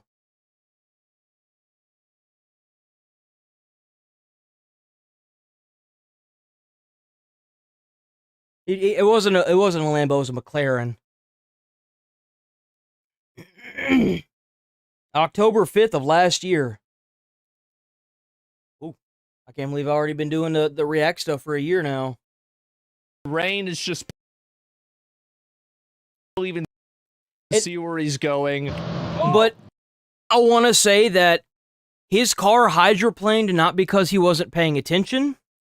It hydroplaned because he was going too fast and it was raining. Sports cars aren't really meant to go on, well, to be quite frank, most roadways. Because the tires are so smooth, and when you have smooth brains driving them, then bad things happen. And it hydroplaned. Help! Fucking car, bro. Man. No fucking way. Man. He starts crying about it's expensive. What is this paint job, by the way? Why would you want a McLaren to have this crap on it? It looks stupid. Yeah. And so that's what happened, right? So now he's arrested. His reign of terror has been stopped. People can live free now, and the world can breathe a sigh of relief that now, whenever you're having dinner out in public in an open space, you might not have this kid come up to your table and be stupid. Some stories do have a good ending. Let's see how deep the rabbit hole goes. We got Charlie here to talk about it. Hopefully he... Actually, you know what? Let's do a Tozy. It is safe to say, Jack... It's been a minute since we watched a Tozy. He's usually pretty good. 7 years! Bro, check out a Tozy. That's what I'm talking about. Just keeps getting worse because he was just arrested. The dude, known for harassing strangers on the street, then hiding behind his bodyguard, has essentially been one of the largest internet punching bags for a while now. And, you know, instead of him... The lolcow got caught. Taking a step back and figuring out why people are treating him like this, because honestly, it's pretty easy to see why. Yo, what's up? What's up? What you gonna do? What you gonna do, little bro? What you gonna do? Why would you go to Florida and do this? Did you really think that Florida was going to tolerate this guy? You need to go to one of them like retard states like Chicago or LA, man. There you probably fit right in. Yeah, instead of doing anything with that behavior, he just kind of doubles down into what he calls his villain arc. And I guess this villain arc is just running an OF management, continuing to harass strangers on stream, and he obviously doesn't take things too well when people talk about how he clings to his security.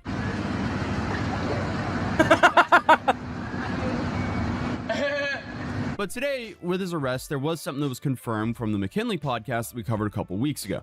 Essentially, his ex went onto a podcast and spent about 5 hours talking about how awful it was living and working with Jack. And she specifically went over his stimulant usage, which is one of the reasons he was arrested now. And I also do want to say real quick, the podcast is kind of like a... Big surprise.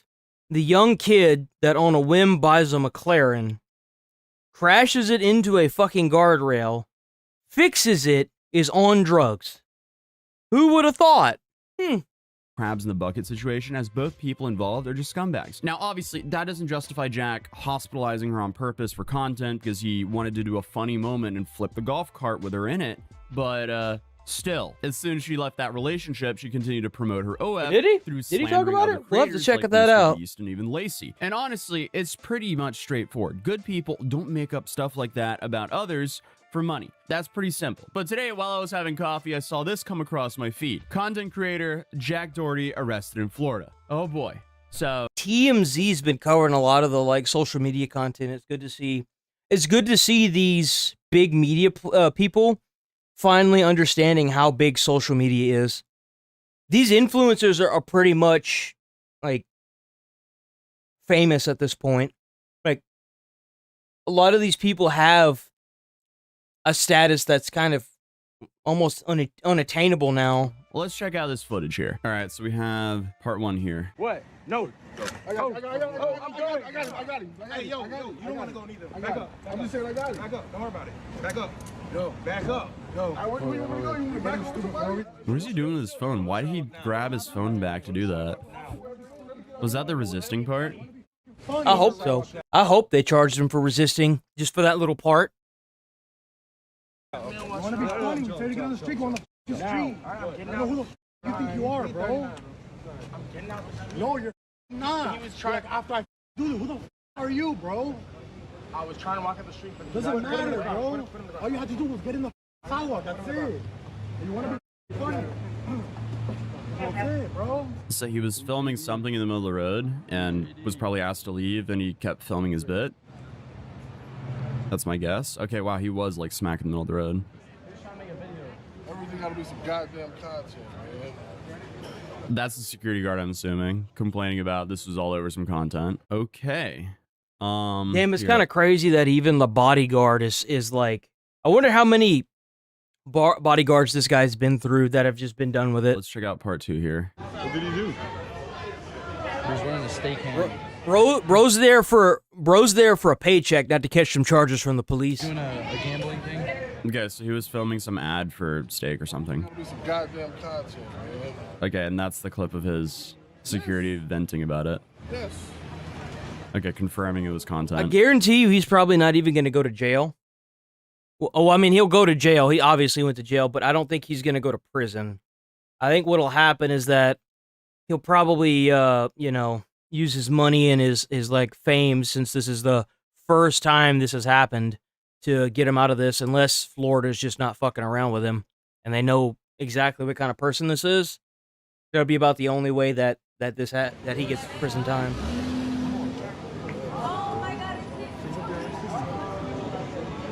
These are all hired police officers, and this is the prank. Right. That's calling him a, in quote, shithead. So here last evening, Miami Beach police arrested a social media influencer, Jack Entitled little shithead. They actually called him an entitled little shithead.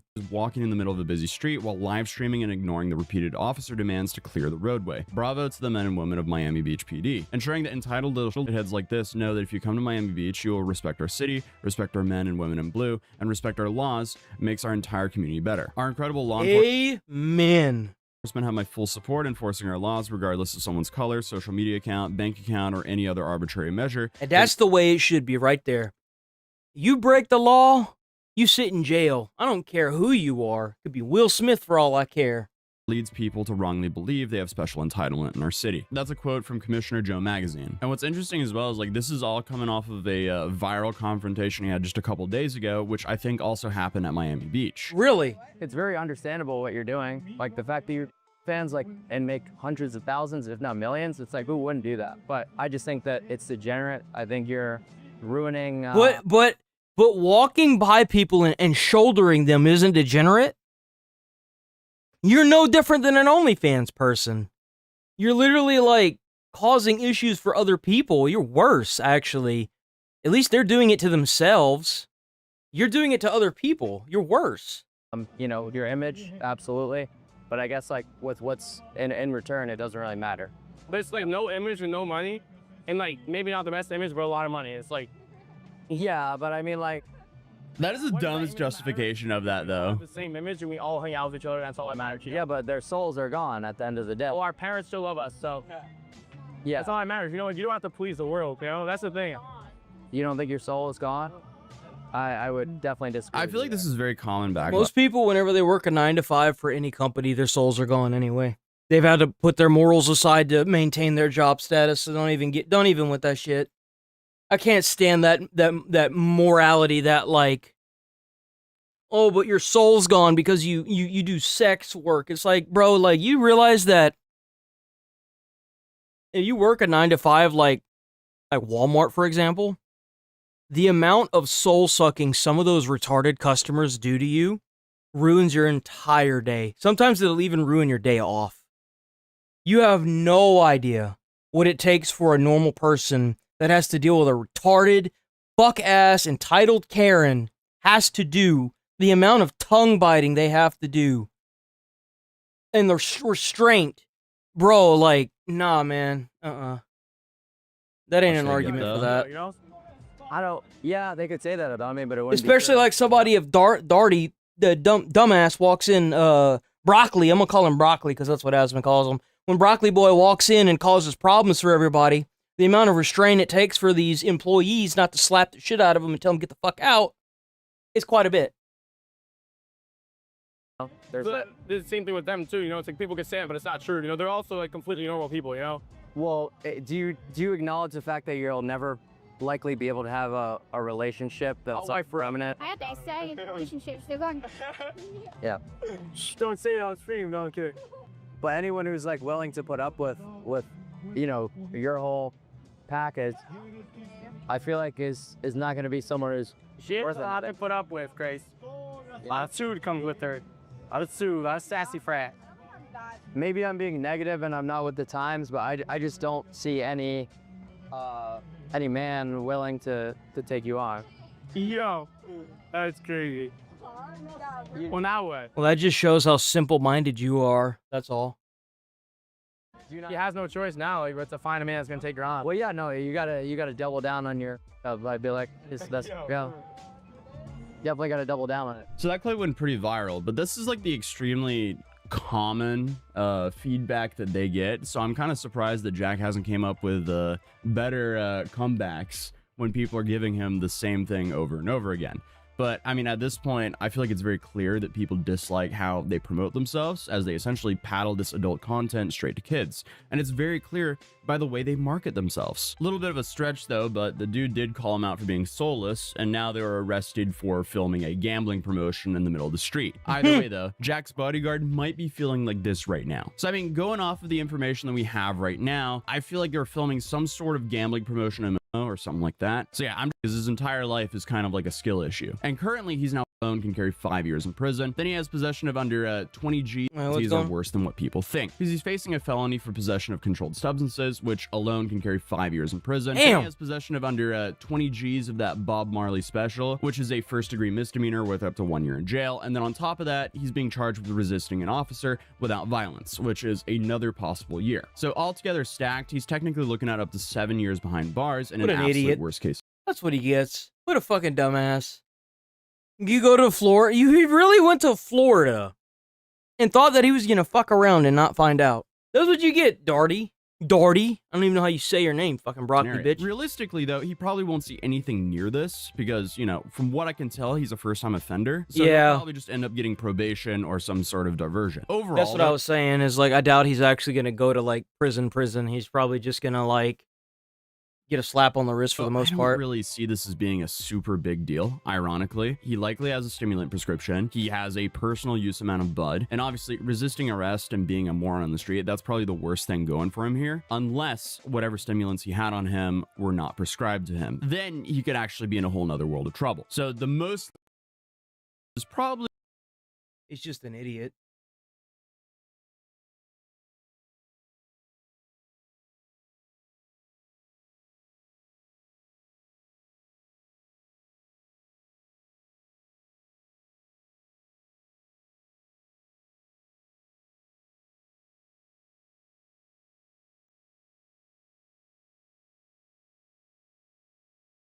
Oh, he did cover it.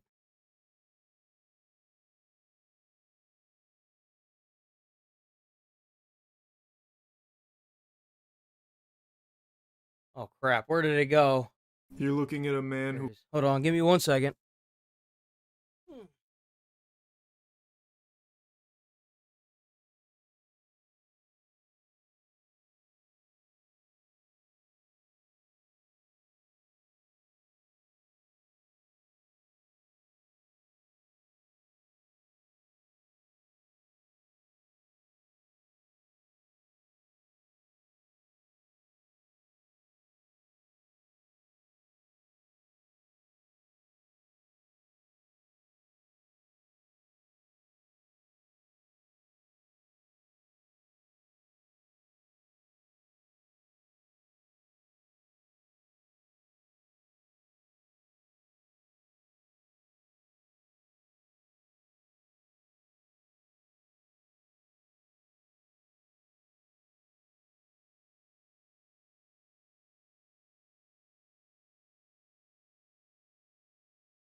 Okay, I'm back.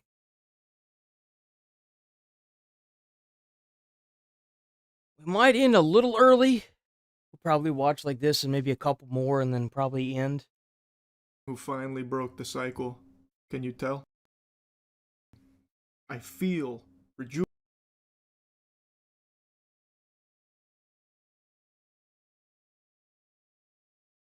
Finally broke the cycle. Can you tell? I'm glowing. I feel I broke the Call of Duty cycle.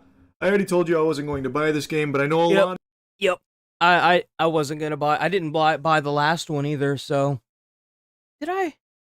No, maybe I did buy the one with the zombies, huh? You really thought that I was going to cave in and succumb to the beckoning siren song of Call of Duty for some reason. So the game dropped. Stream chat was telling me I need to play it. I'm not playing it. But what I did see from Call of Duty Black Ops 7 is a skibbity toilet boss fight. And that's all I need to know in order to feel vindicated that I made the right choice. Now, I have seen some positive, but also, apparently, this one is very lazy. Like, even lazier than normal Call of Duty, in that it uses AI art in a few places. Apparently, there's a big hoopla about, like, the Jin AI that this game uses. In Black Ops 7? Here, in case anyone doesn't know, big spoilers. This is apparently the final boss, and it is literally a skibbity toilet boss fight. It's crazy. Yep. Very cool. That looks so fucking stupid.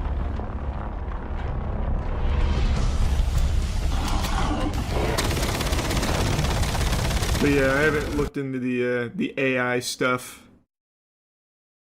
Yeah, this is the Black Ops 7 skibbity toilet finale, baby. Copies of Call of Duty is back. Apparently people like the multiplayer, though. I have no idea. I haven't really seen any of the multiplayer outside of the beta, but this I couldn't avoid. Almost looks like a Destiny raid boss. Only in terms of size, I guess. The only mechanic it seems to have, from what I've seen, is this. And all you do is just pathetically, like, jump over it. So it doesn't really seem like a Destiny raid boss in terms of design or mechanic. Because all you do is just jump. Activision responds to Black Ops 7 AI claims is the most recent article. Activision responded to the claims regarding the usage of Jin AI to create calling cards in Black Ops 7. The response comes in the form of an email statement sent to Insider Gaming by Activision spokesperson in the statement, which you can read below. The company says it uses a variety of tools, including AI tools, for the development. You don't say.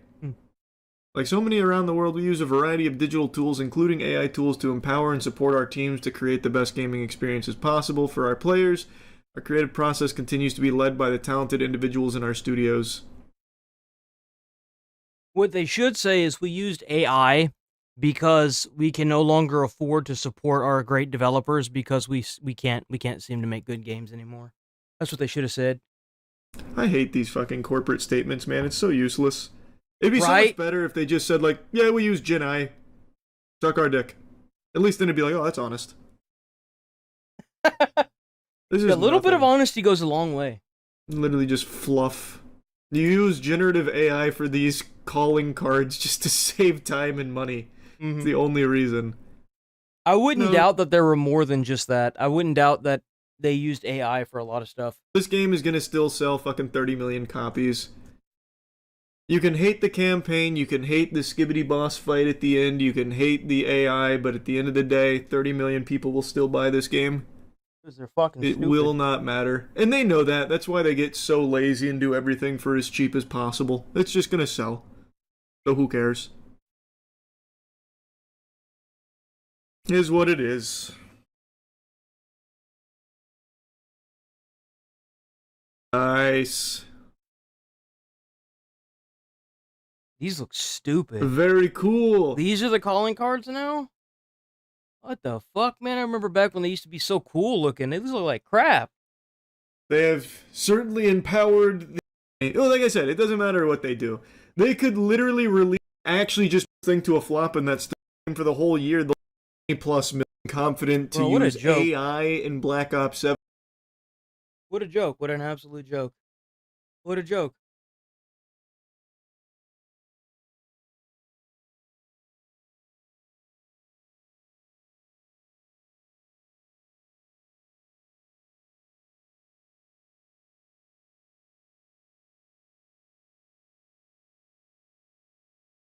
So apparently, allegedly, there is an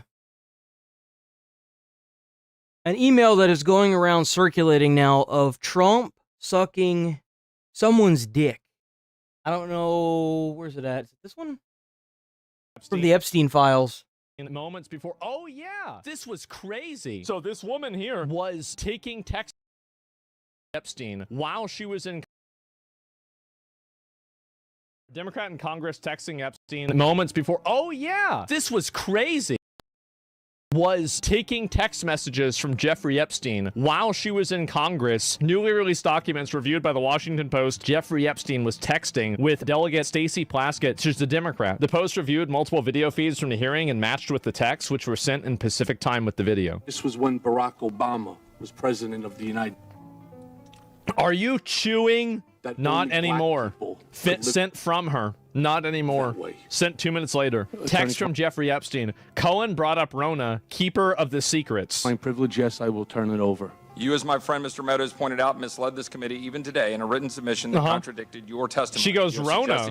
So she's just sitting there texting Jeffrey Epstein in the middle of a congressional hearing. Quick, I'm up next. Is that an acronym? Wait, so she's asking him for advice. She's soliciting his advice. She's like, please help me, Jeffrey. Help me. Today, it was your idea. He said that's his assistant. Mr. Yeah, this was, Jeffrey Epstein was her chat GPT. Weisenberg and other individuals, Ms. Rona. Who are those individuals? Are they with the Trump organization? They and are. Are there other people that we should be meeting with? As Ms. Rona, what is Ms. Rona's position? Rona Graff is the Mr. Trump's executive assistant. And would she be able to corroborate many of the statements that you've made here? Yes, she was. Her office is directly next to him. He goes, good work.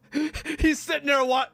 Good job. Bro, what? What a nice guy. A lot. Oh my God. This really doesn't help the idea that there are people controlling the government and it's on both sides. And what's crazy is like this only has 1.5 million views. I think this is like one of the biggest stories. I get so frustrated about the Epstein stuff because most of us just want to have the weirdos get arrested. That's it. I don't care whether it's Trump, Bill Clinton, Barack Obama, George Soros, Hassan Piker, Hillary Clinton. I don't care.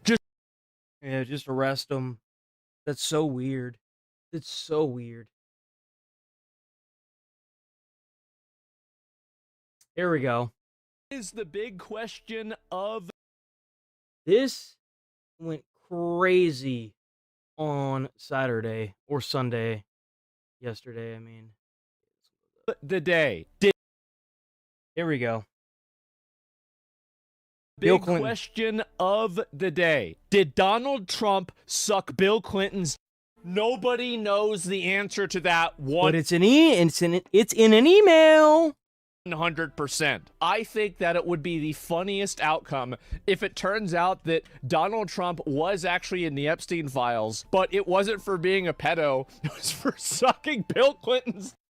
And that's why he doesn't want it to come out. It's been confirmed who Bubba is. It's a nickname of Bill Clinton. Yeah, it's obviously Bill Clinton. Right. There's a reason they call him Bubba. Bubba connects with Bubba, and this is very important in this election. So this is a leaked email from, I guess, Jeffrey Epstein's brother. You and your boy Donnie can make a remake of the movie Get Hard. What? What is your boy? What is your boy Donald? What's your boy Donald doing? How about that? Ask him if Putin has the photos of Trump blowing Bubba. So there we go, right? You know what I think Trump should do? I think he should post a photo of him and Bill Clinton from back in the day and just title it Me and Bubba. Never elaborate, never say anything. There are people who are 99% sure that he didn't. You have to admit that you're not 100% sure. And I think that's what makes it interesting. I think the probability of it is about 5%. And the funniest part about it would be that nobody would know. If that's the thing, is that even if these get released, no one would know if it's just two grown-ass men fucking around.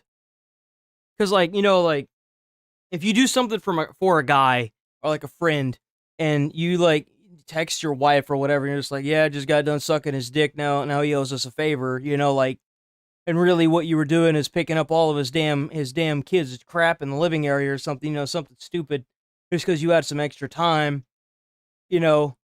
But the thing is that nobody would actually know. But even if he was actually doing that, that'd be quite a turn of events. All of these super omega liberals would have to fucking acknowledge that we already have our first LGBT president. What a fucking twist, man. Right. That's the case of hating the gays. No, it would be Bill Clinton. Oh, no, you're right. Of course. Yeah, so we would have had 2 gay presidents already. Bill Clinton and Donald Trump. So 3 with Obama. Wait, oh, shit. 3? I forgot about Big Mike.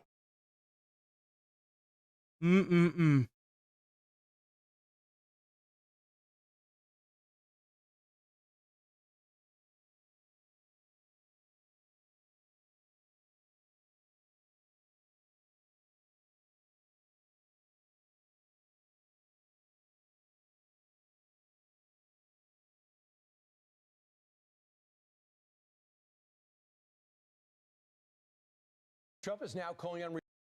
This was 2 hours ago.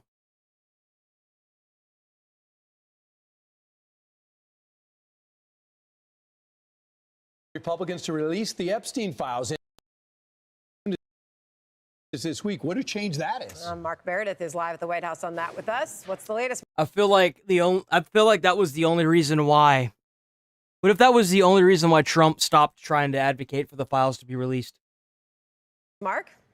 Sandra, Brian, and Lawrence, it is a big U-turn for President Trump. He is now encouraging House Republicans to vote this upcoming bill in the House, which would basically compel the Department of Justice to release its files on the convicted sex offender Jeffrey Epstein, who died in prison back in 2019. Let me show you the post on Truth Social overnight. The president saying House Republicans should vote to release the files because we have nothing to hide and it's time to move on from this Democrat hoax perpetuated by radical left lunatics in order to deflect from the great success of the Republican Party.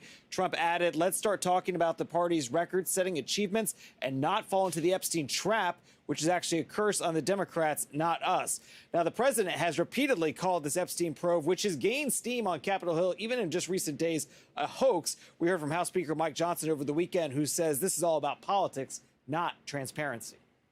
Remember, the Biden DOJ had every one of these files in their possession for 4 years, and neither Hakeem Jeffries or Ro Khanna or Thomas Massie or any of them ever said a word about it. President Trump has clean hands. He's not worried about it. I talk to him all the time. He has nothing to do with this. He's frustrated that they're I was going to say, if they wanted to bury Trump, they would have released the files whenever Biden was in office for 4 years, but they didn't. Into a political issue, and it's not surprising because the Democrats have nothing else to talk about. Perhaps one of the most... It does make you wonder, like, once the file, they actually release the files, once that's done, what are they going to bitch about next?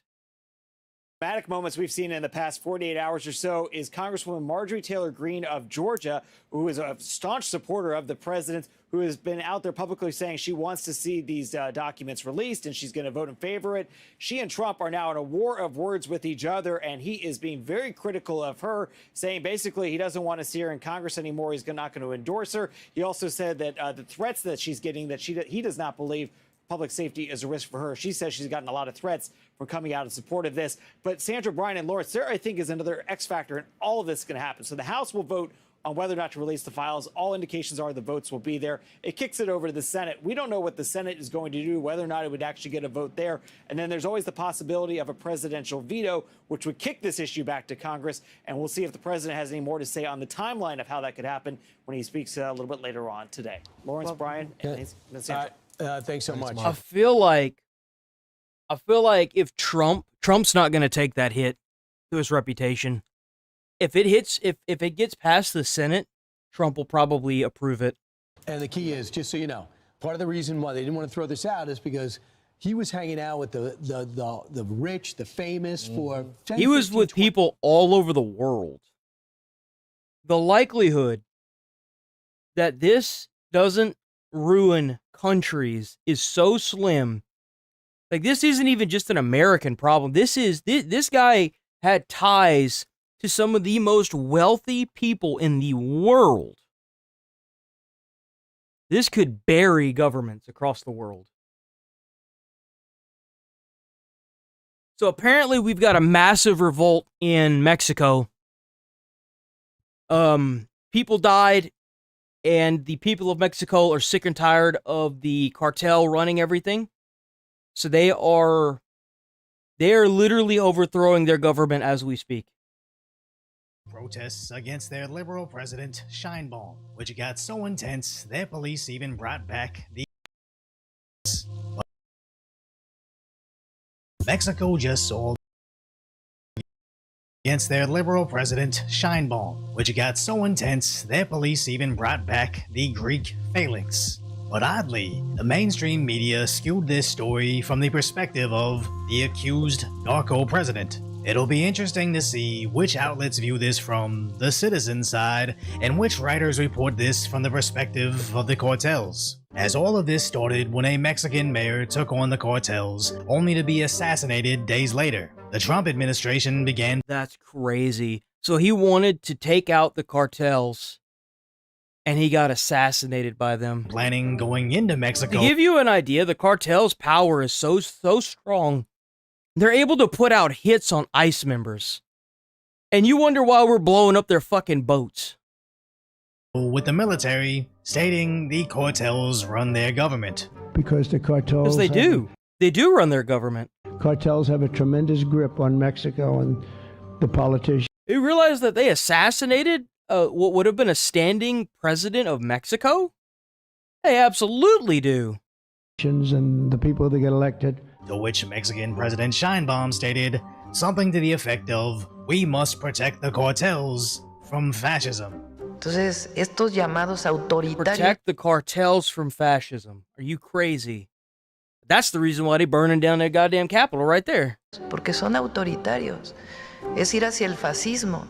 Now obviously we're not able to translate this one-to-one, because if their president really claimed protect the rights of the cartels, that would be insane, which is exactly how the Mexican citizens are responding, as their president quickly built massive barricades in anticipation of Saturday's protest, to which it originally appeared to be genuinely peaceful, as they chanted against their alleged narco president. Narco presidenta! Narco presidenta! Narco presidenta! Narco presidenta! And aside from all the One Piece, it looks like they're done with that shit. Pirate flags, it is somewhat refreshing to see citizens protest while waving their own country's flag. Bro, right? God damn. But when these Gen Z protesters... Bro, they welded that shit up. They welded that up. They made that shit permanent. That's crazy. The walls outside the National Palace, they attempted to scale the makeshift barricades, later trying to tear down the gates, only to be met with a rainbow of OC sprays. That ain't gonna last.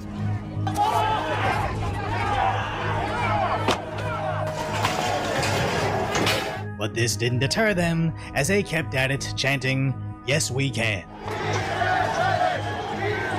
Bro, they are going through a straight up revolution right now. Look at them go. Bro, they're like professionals at this, man. They scale walls for a living. But I'm so sorry. I'm so sorry. I'm sorry. I couldn't help myself.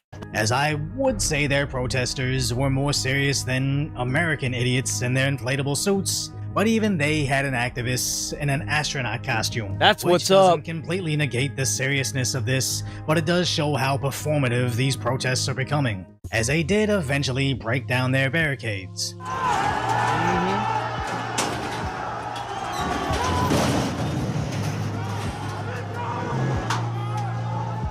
Using the other gates to face off with the police.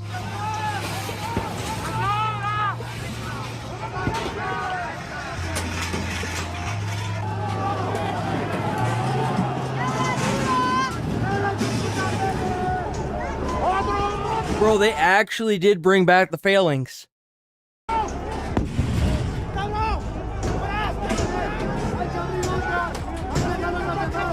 They in there like Sparta, bro. Look at that. Successfully taking away other parts of the barricade.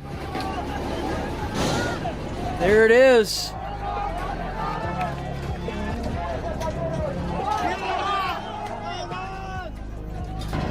Bro, they took that damn wall down piece by piece. Piece by piece.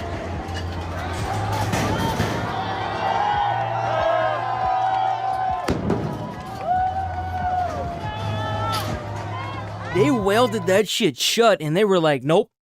But this was just the beginning, as there were still hundreds of riot police now forming a sort of Greek phalanx behind their shields, to which the rioters tried to break through.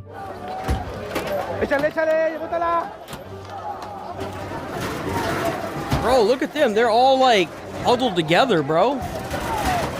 What the fuck? Implementing some not so successful tactics.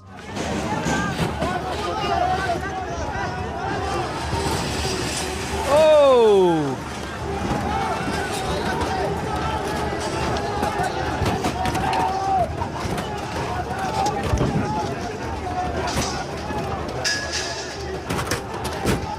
Oh, they got a shield! One of the weaklings! Attack that spot!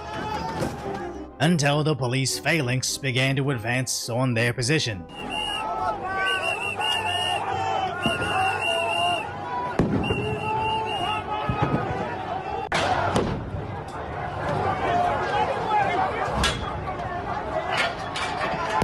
Damn, bro.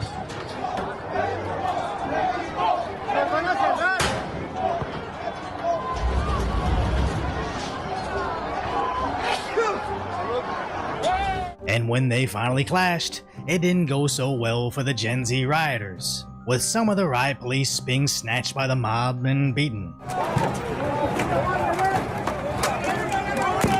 Oh, damn!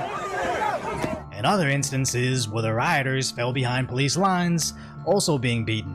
But eventually, the riot police were able to push back the mob outside the National Palace, completely clearing out the courtyard, restoring order. Now, when the Daily Mail covered the riot, they reported on the Gen Z protesters calling for the president's resignation, as 20 of them were arrested for battery, assault, and robbery, with 60 officers. What? Robbery? Also being injured, with 40 of them being sent to the hospital, as President Scheinbaum accused right-wing groups being behind this. And although she wasn't actually at the National Palace as this happened, she later denounced the Gen Z protest and violence that occurred. Now, I was gonna say, they may have lost that time, but keep in mind that it's like a hydra. The more people that see it, the more people are gonna want to join in. Especially if they actually feel like their government isn't even protecting them and they're protecting the cartel. Suddenly trust the mainstream media, especially to translate another language and to tell me what's actually happening. But judging from the massive amounts of people waving the Mexican flag against their far-left president, I'm somewhat inclined to believe this president isn't actually representing the people. Where recently, a conservative senator from Mexico actually came to our media to say the same. Is Mexico a narco state? Yes, it is. And we all Mexicans know about it. And Mexicans are afraid of the alliance between the Mexican government and the cartels that. Well, then why not break that up? Like, if you're able to break up that huge mob that literally tore down a metal welded barricade around your palace, and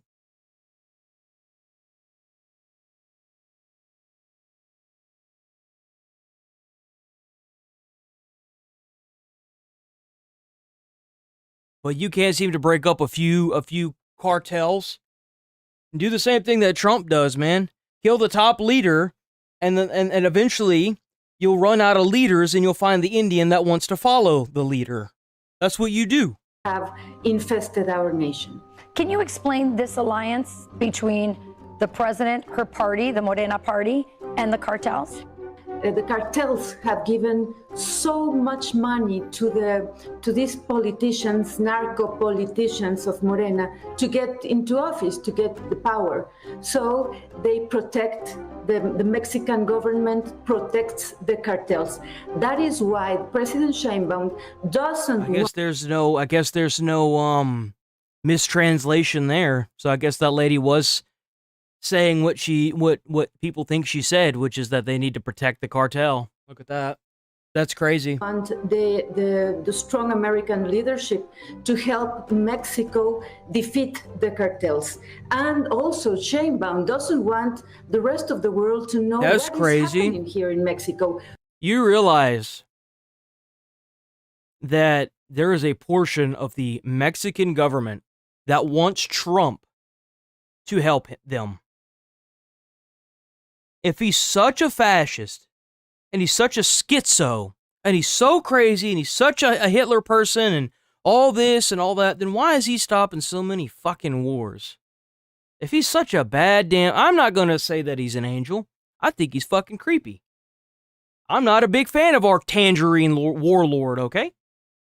But I'm also not gonna say he hasn't done stuff, though I wish that he'd do more stuff for Americans, because everything seems to keep going up and up and up. We are on the steps to be the next Venezuela. Which really makes you wonder why places like left-wing Bloomberg see this story and write their article from the perspective of how can President Sheinbaum stop these protests, and not why does most of Mexico believe they have a narco president. So if you were... That's crazy. Check out Decoy Voice, Decoy Voice. Hell yeah, Decoy Voice.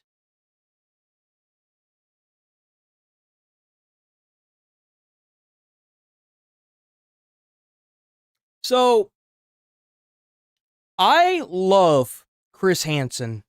There are things that I would do to predators that I unfortunately can't describe on stream.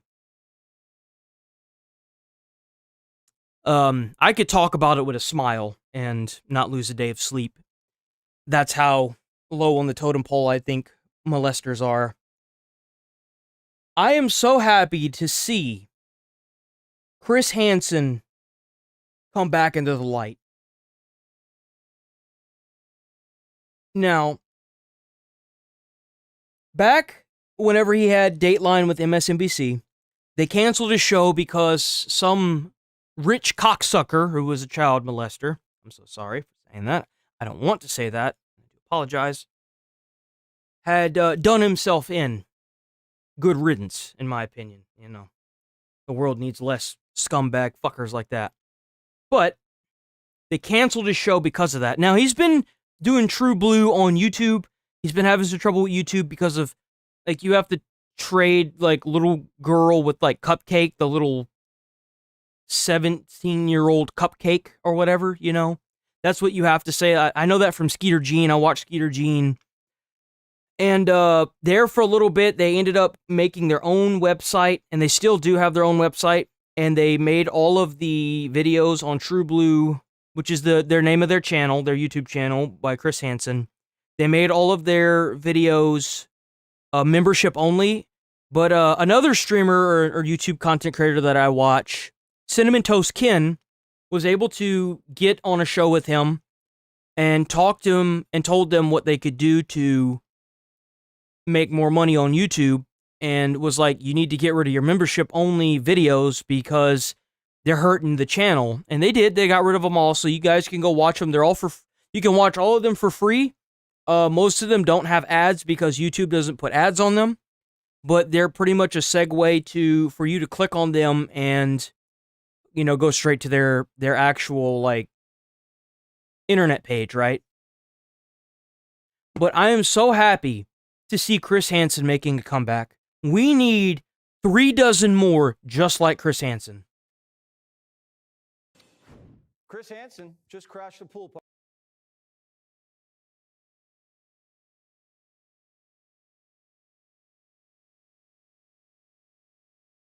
party. Everyone forgot how to swim. Yep. I'm gonna need you to go right over there by that island. I just said. Right over there. Just stand right over there. Yes, sir. Hey, I told you, bro. Jerry Lee, get over here. Sir, right here. Yes, sir. So they're boxing her because she was the decoy. They are now blurring the face of any decoy they have on the show for their own protection. Most of them work with the police, so. Man, we just said that, man. You just said what? Hey, we ain't And every operation he does is still with the full work of the police. So on True Blue, everything he does is with the police. coming over here on no freaky man. All right. Jerry Lee, you get over here. She told me she was 18. Get over That's here. a nice I gotta house. talk, son. I just said that, man. I just watched one of your videos. You did? You saw one of my videos? Hold on. Yes, sir. I'm not just. It's just a tell. Yeah. We'll talk about that in a minute. Right there. Yes, sir. What are you guys doing here? She told me she was 18. Wait. I'm going to talk to you in a minute. Just Yes, hold sir. on. Sit right there. Now, you talked about anal sex and regular sex. That was before, right? No, it was after she said she was 15, Jerry Lee. Man, I promise, man. This on my kids, my life, man. I just came just to It don't really matter what you say. No one so cares. get in the pool. We was just gonna chill. When Hansen was done fishing out the creeps from the deep end, he went after a dirty doc, a 41-year-old physician trying to give a 15-year-old a checkup. Hey, doctor.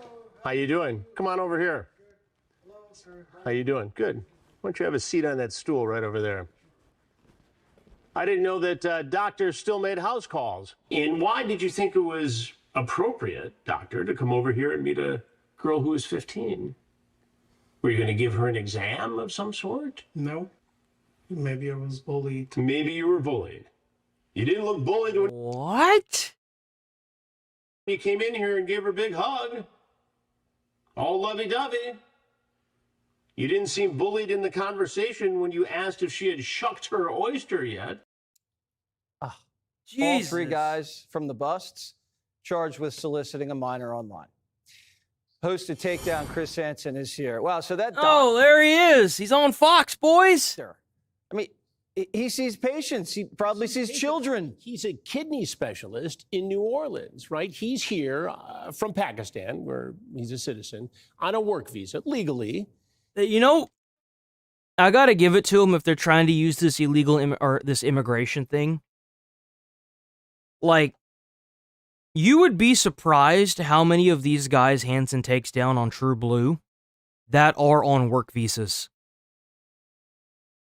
There are a lot. And then once this happens to them, when they get out of jail, they deport themselves and they just completely skip all their court dates and everything. And this chat is happening on the very last night of the sting. And we're thinking, could it really be a doctor? Is he just making this up to have some credibility or groom the child? Well, they make an account and then they put it out there. And then if people kind of like a dating site, so they make a fake account, the police do, and the police are in control of everything. So then they bring the guy in and they get him. They get him. So Chris isn't there as he's there to, he wants to do the show, yes, but he rounds up the police and is like, hey, I want to do this thing. And then the police are the ones that put up the dating site, they do all that, and they handle the guy coming in just for Chris to come out and start interviewing them. He is a guy that interviews. You have to realize that perspective of it. But,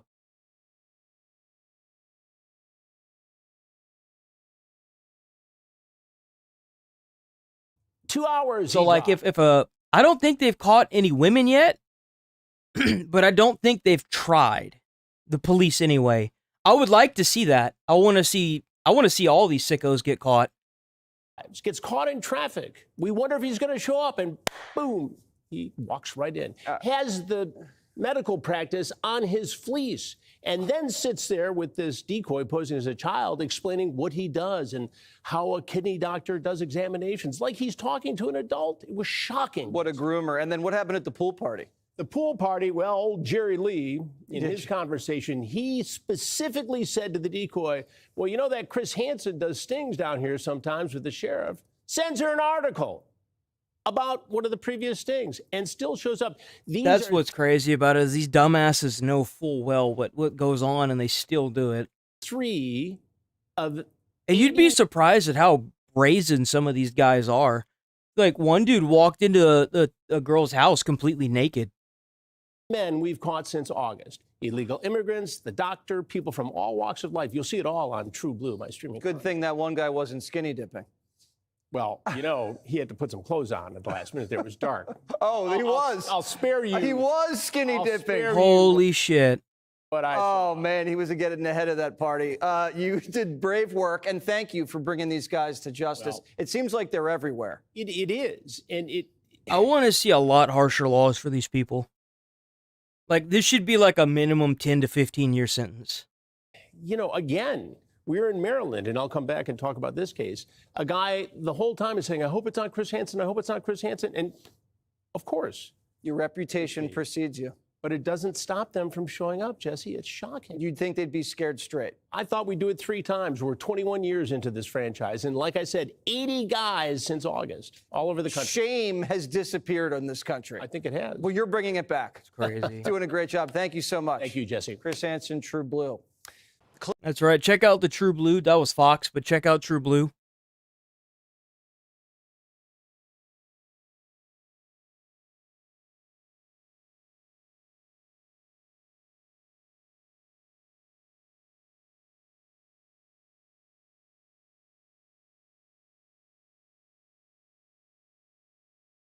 Protests breaking out in Mexico City.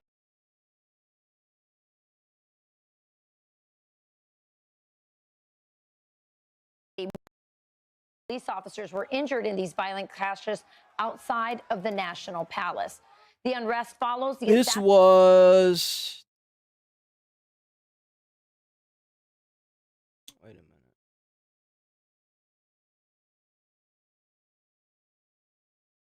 Oh, fuck. Did I close that? Son of a bitch.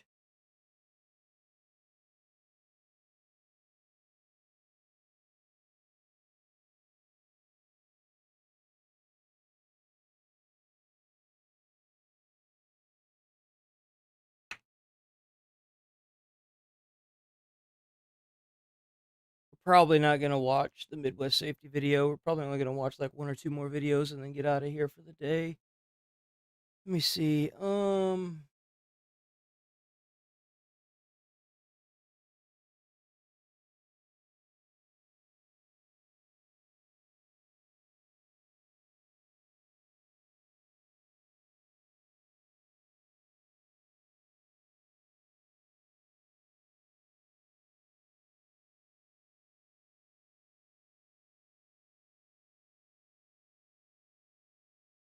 Damn, another power plant? What the fuck?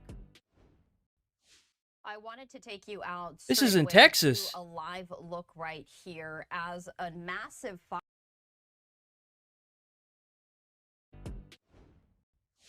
I wanted to take you out straight away to a live look right here as continues to burn in San Leon, Texas. We've been sharing with you some of these live This is a power plant in images Texas. for hours now, and still we see a very heavy flame and smoke coming from this decommissioned electrical plant.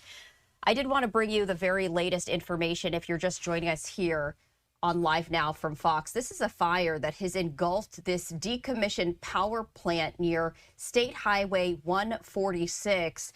And you're taking a live look at this massive smoke plume that is visible for miles. The plume of smoke has prompted a limited shelter-in-place order for parts of the nearby Bayfront community of San Leon.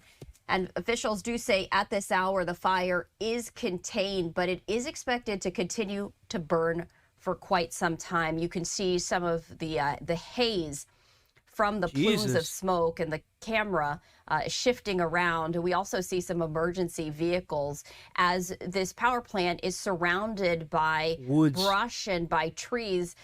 A concern as the fire and the flames continue to burn. And we also see beyond that what looks like the flames continue to flicker and the plumes of smoke continue to billow. I also wanted to share this social media post from Galveston County, Texas, sharing a little bit more information, saying that a fire occurred early this morning at the former power plant east of State Highway 146 and south of FM 646 in the Bayshore area. Texas City Fire Department and supporting agencies responded and remain on scene. The fire is contained but is expected to burn for an extended period, and we've been sharing with you those live looks, and we saw that it is still burning.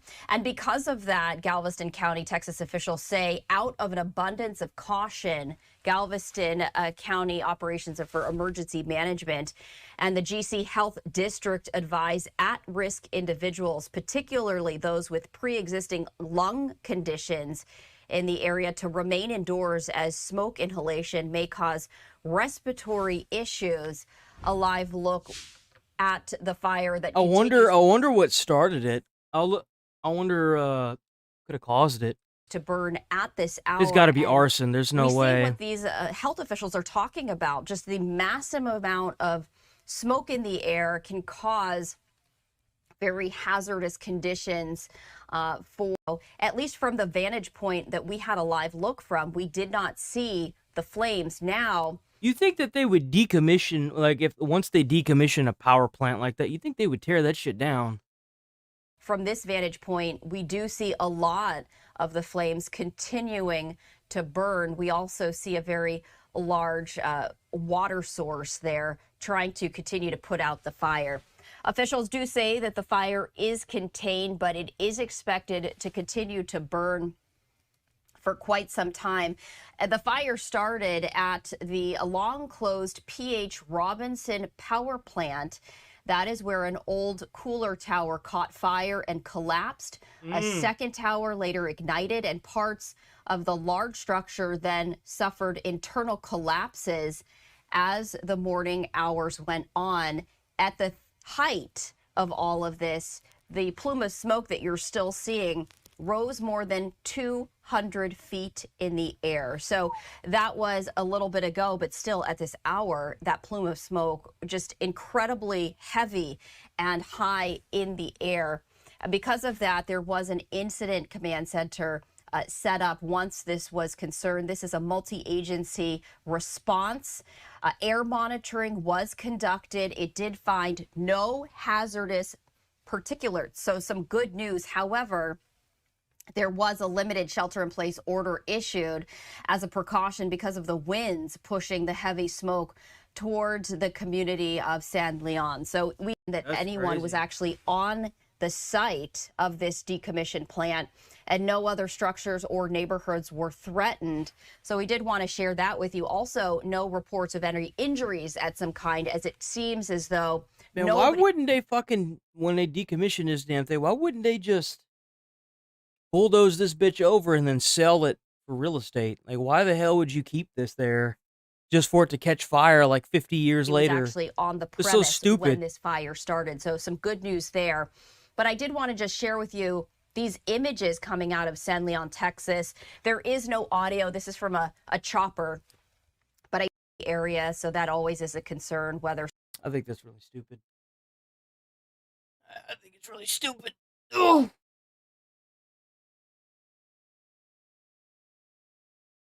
I don't understand why the U.S. government should even be able to hold land like that if they're not going to use it. That's crazy looking. Okay, well, I think I'm probably going to roll up out of here 30 minutes early today. Like I said, I got the management of the apartments trying to check everyone's units, and I'm hoping that they open the door to the bedroom so I can get me some money, but I doubt they will.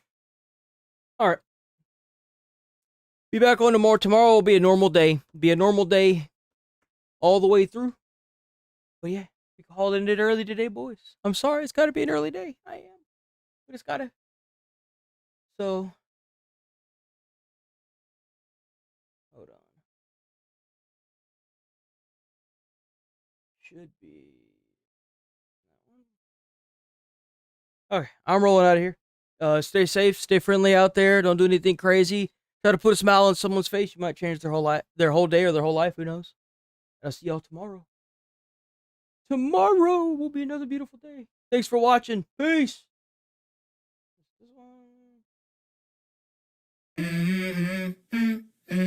Let's go. I wake up to a little bit of drool on my pillow, feel like it's gonna be a bad day. Yeah, I'm tired of shit, and the coffee ain't hit yet, damn, ain't that great. I don't wanna go to work, cause my boss is a jerk, and I'm not even that paid.